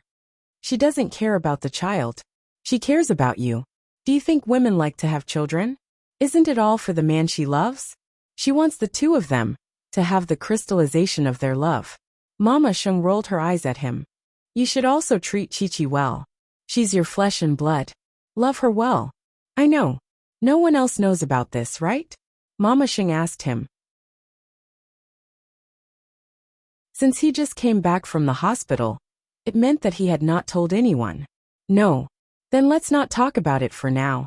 We'll talk about it after 3 months. I was wondering why you came back in the middle of the day. Go and accompany her. I thought Chi-Chi was on leave today. Speaking of which, what about the school? Remembering that Mu Chi-Chi was still a university student, Mama Sheng slapped her son again. Mu Chi-Chi couldn't even go to school because of you. I've already arranged for her to take a break from school. When the child is born, Chi-er can go back to school. This was Mama Sheng's worry at the beginning. She thought that Mu Chi-Chi was young, and the 2 of them couldn't be synchronized in this aspect. She was also prepared to be a grandmother a few years later. Who knew that Mu Chi-Chi would give her such an exciting one? Mom, thank you for the trouble. You're my son. What else can I do? After saying that, Mama Sheng turned around and returned to fifth aunt. It seems that we have to make this meal again. Fifth aunt chuckled. In fact, she knew that Mama Sheng was very happy. Madam, it's a happy occasion for the family to have a child. Who said it isn't? It's just that Chi-Chi has wronged that child. If I were her, I would never give birth to 8th brother's child in my life. Although she said that, Mama Sheng still went out immediately to buy some fresh vegetables at the mall. Pregnant women needed to be taken good care of. Mu Chi-Chi lay on the bed at home and felt like she was dreaming. When she saw Feng Shanshan pregnant before, she was envious to the bone. Now, she actually had one herself. Moreover, the baby came without any warning. Thinking of this, Mu Chi-Chi lowered her head and looked at her abdomen. Baby, to tell you the truth, Mommy wanted to give birth to your father's child when I was 17. Do you know how much Mommy likes him? Although you came very suddenly, how do you understand Mommy's inner needs so well? You came just like that. Your father can't do anything to us at all. Mu Chi-Chi was talking to herself in the room, while Sheng Xiao stood at the door and eavesdropped. I'm not that helpless against you. Hearing this familiar voice, Mu Qiqi blushed and looked at the door. Why are you back? Sheng Xiao walked in front of Mu Qiqi and hugged her to sit on his lap. His expression became serious. Since you want this child, you can't be as willful as before. You can't hit people anymore. I didn't know at that time. Mu Qiqi knew that Sheng Xiao was hinting at her to slap Feng Wen. The school has already completed the procedures for you. If I suddenly don't go to school, the school will definitely have a lot of speculations. Mu Qiqi felt that she didn't want so many people to know that someone was now eyeing the Sheng and Xin families covetously. She didn't want to be so high profile and become a target for others to threaten Sheng Xiao. The school will help cover it up. There's no need to worry. Sheng Xiao hugged her and looked at her. A 17-year-old girl suddenly grew up and was about to become a mother. He seemed to be unable to adapt to this change. You want to give birth to my child at 17? You're very bold. I know what you're thinking. You think that I'm still young and can still enjoy my youth. There's no need to be tied down by a child. But Xiao Xiao, let me tell you in my heart, if I can have a child like you and be with you every day, I will feel that it's a different life. Life is full of changes. Who said that a girl's youth should be free? With a child, I can also enjoy my youth. So don't always feel guilty about me. You're not a fish. How can you know the joy of a fish? Sheng Xiao stared at this thing carefully and felt relieved. At the same time he felt proud. How infatuated was this thing with him, that she was so brave that she wasn't even afraid of giving birth to a child. Just thinking about it made his body react.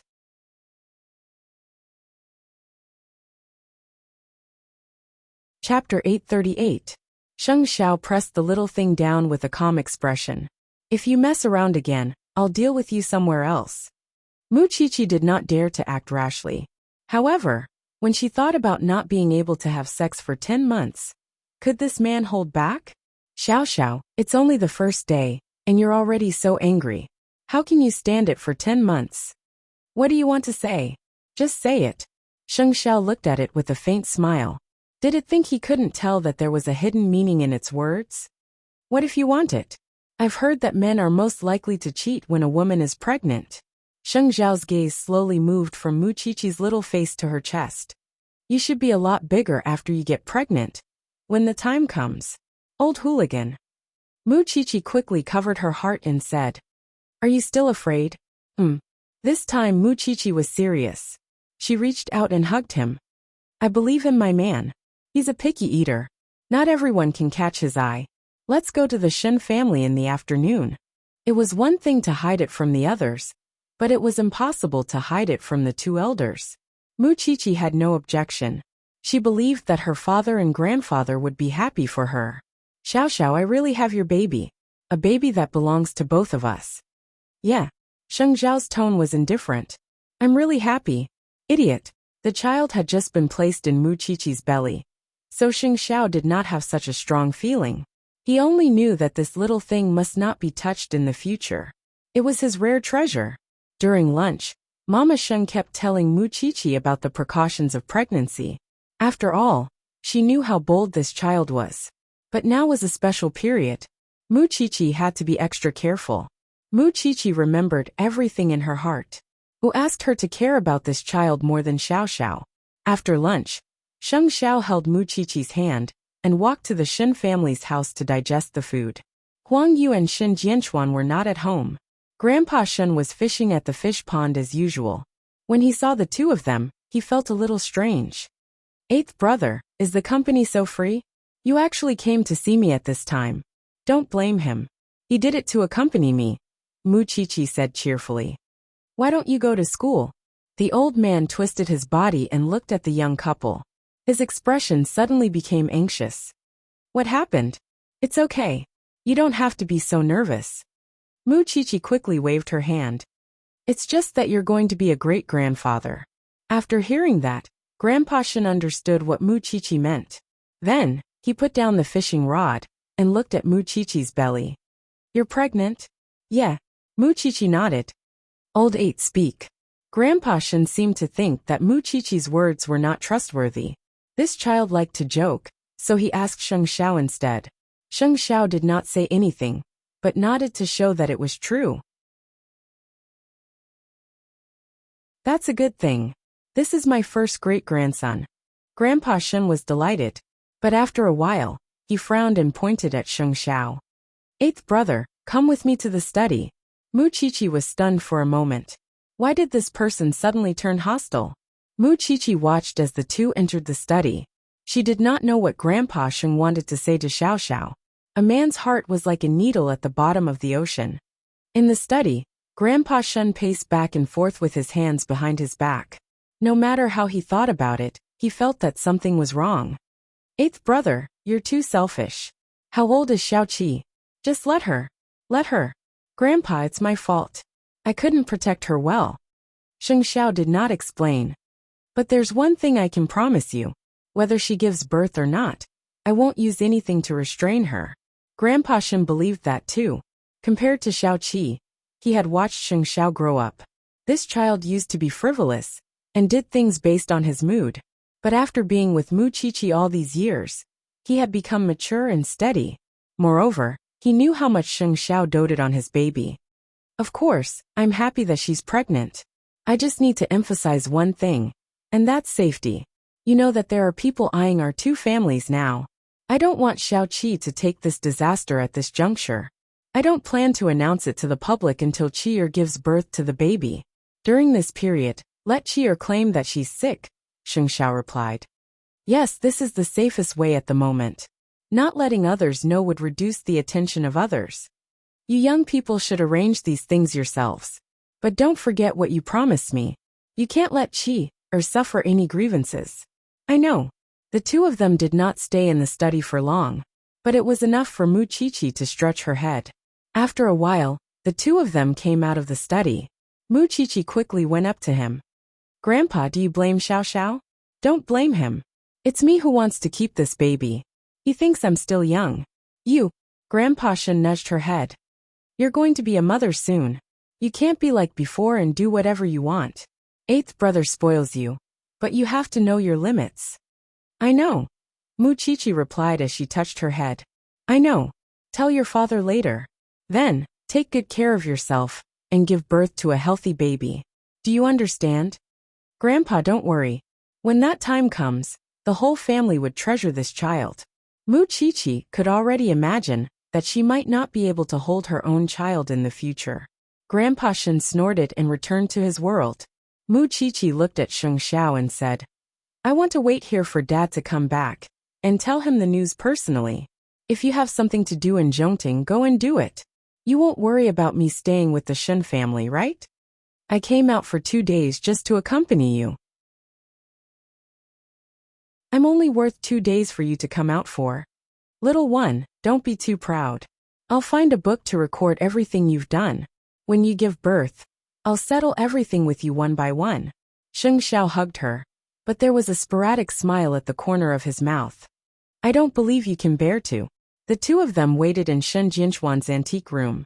Half an hour later, they saw Shen Jianchuan coming back. Dad! Shen Jianchuan glanced at the two of them. He was also puzzled. After a moment, his gaze moved down to Mu Qiqi's lower abdomen. This person was more meticulous than the old man. He knew that if it were not for this situation, the two of them would not have waited for him here at this time. You're going to be a mother? Why are you so wise? Mu Qiqi immediately praised. We don't even need to say anything.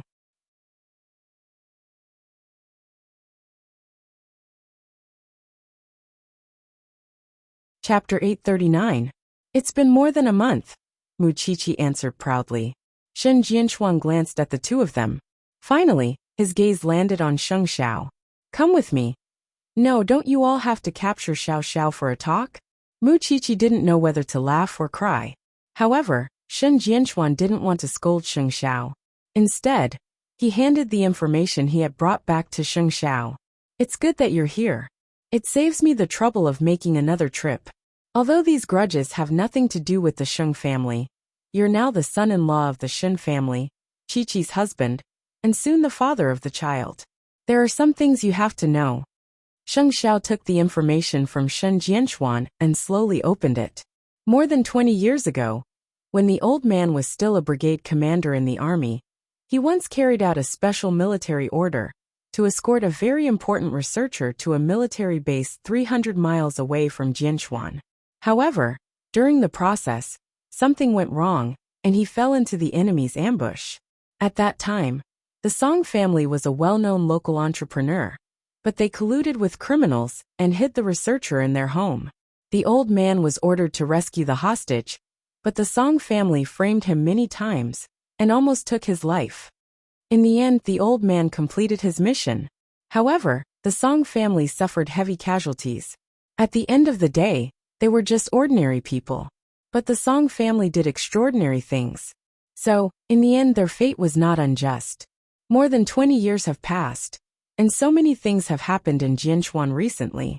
Although the Shen family has made many enemies because of second brother, it's not impossible to say that it's because of the grudges from more than 20 years ago. I've gone to find out. There were a total of 5 people in the Song family at that time. 4 of them were lying in the cemetery, and the other one is missing. I'm telling you all this now, because I hope that you can be more vigilant. After all, Xiaoqi is pregnant now. If the other party uses her as a target, it's equivalent to strangling our throats. Sheng Xiao closed the information and already knew what to do. I know what to do. Xiaoqi is pregnant. Take good care of her. Don't be like her mother. With that, Shen Jianchuan patted Sheng Xiao's shoulder. Actually, I shouldn't be worried. Everyone can see how much you love Xiaoqi. Outside the room, Mu Qiqi was already waiting impatiently. She was the one who was pregnant, not Xiao Xiao. Why were they all asking Xiao Xiao? Just as she was about to knock on the door, the two of them finally walked out of the room. Mu Qiqi rolled her eyes at Sheng Xiao. Scolded again?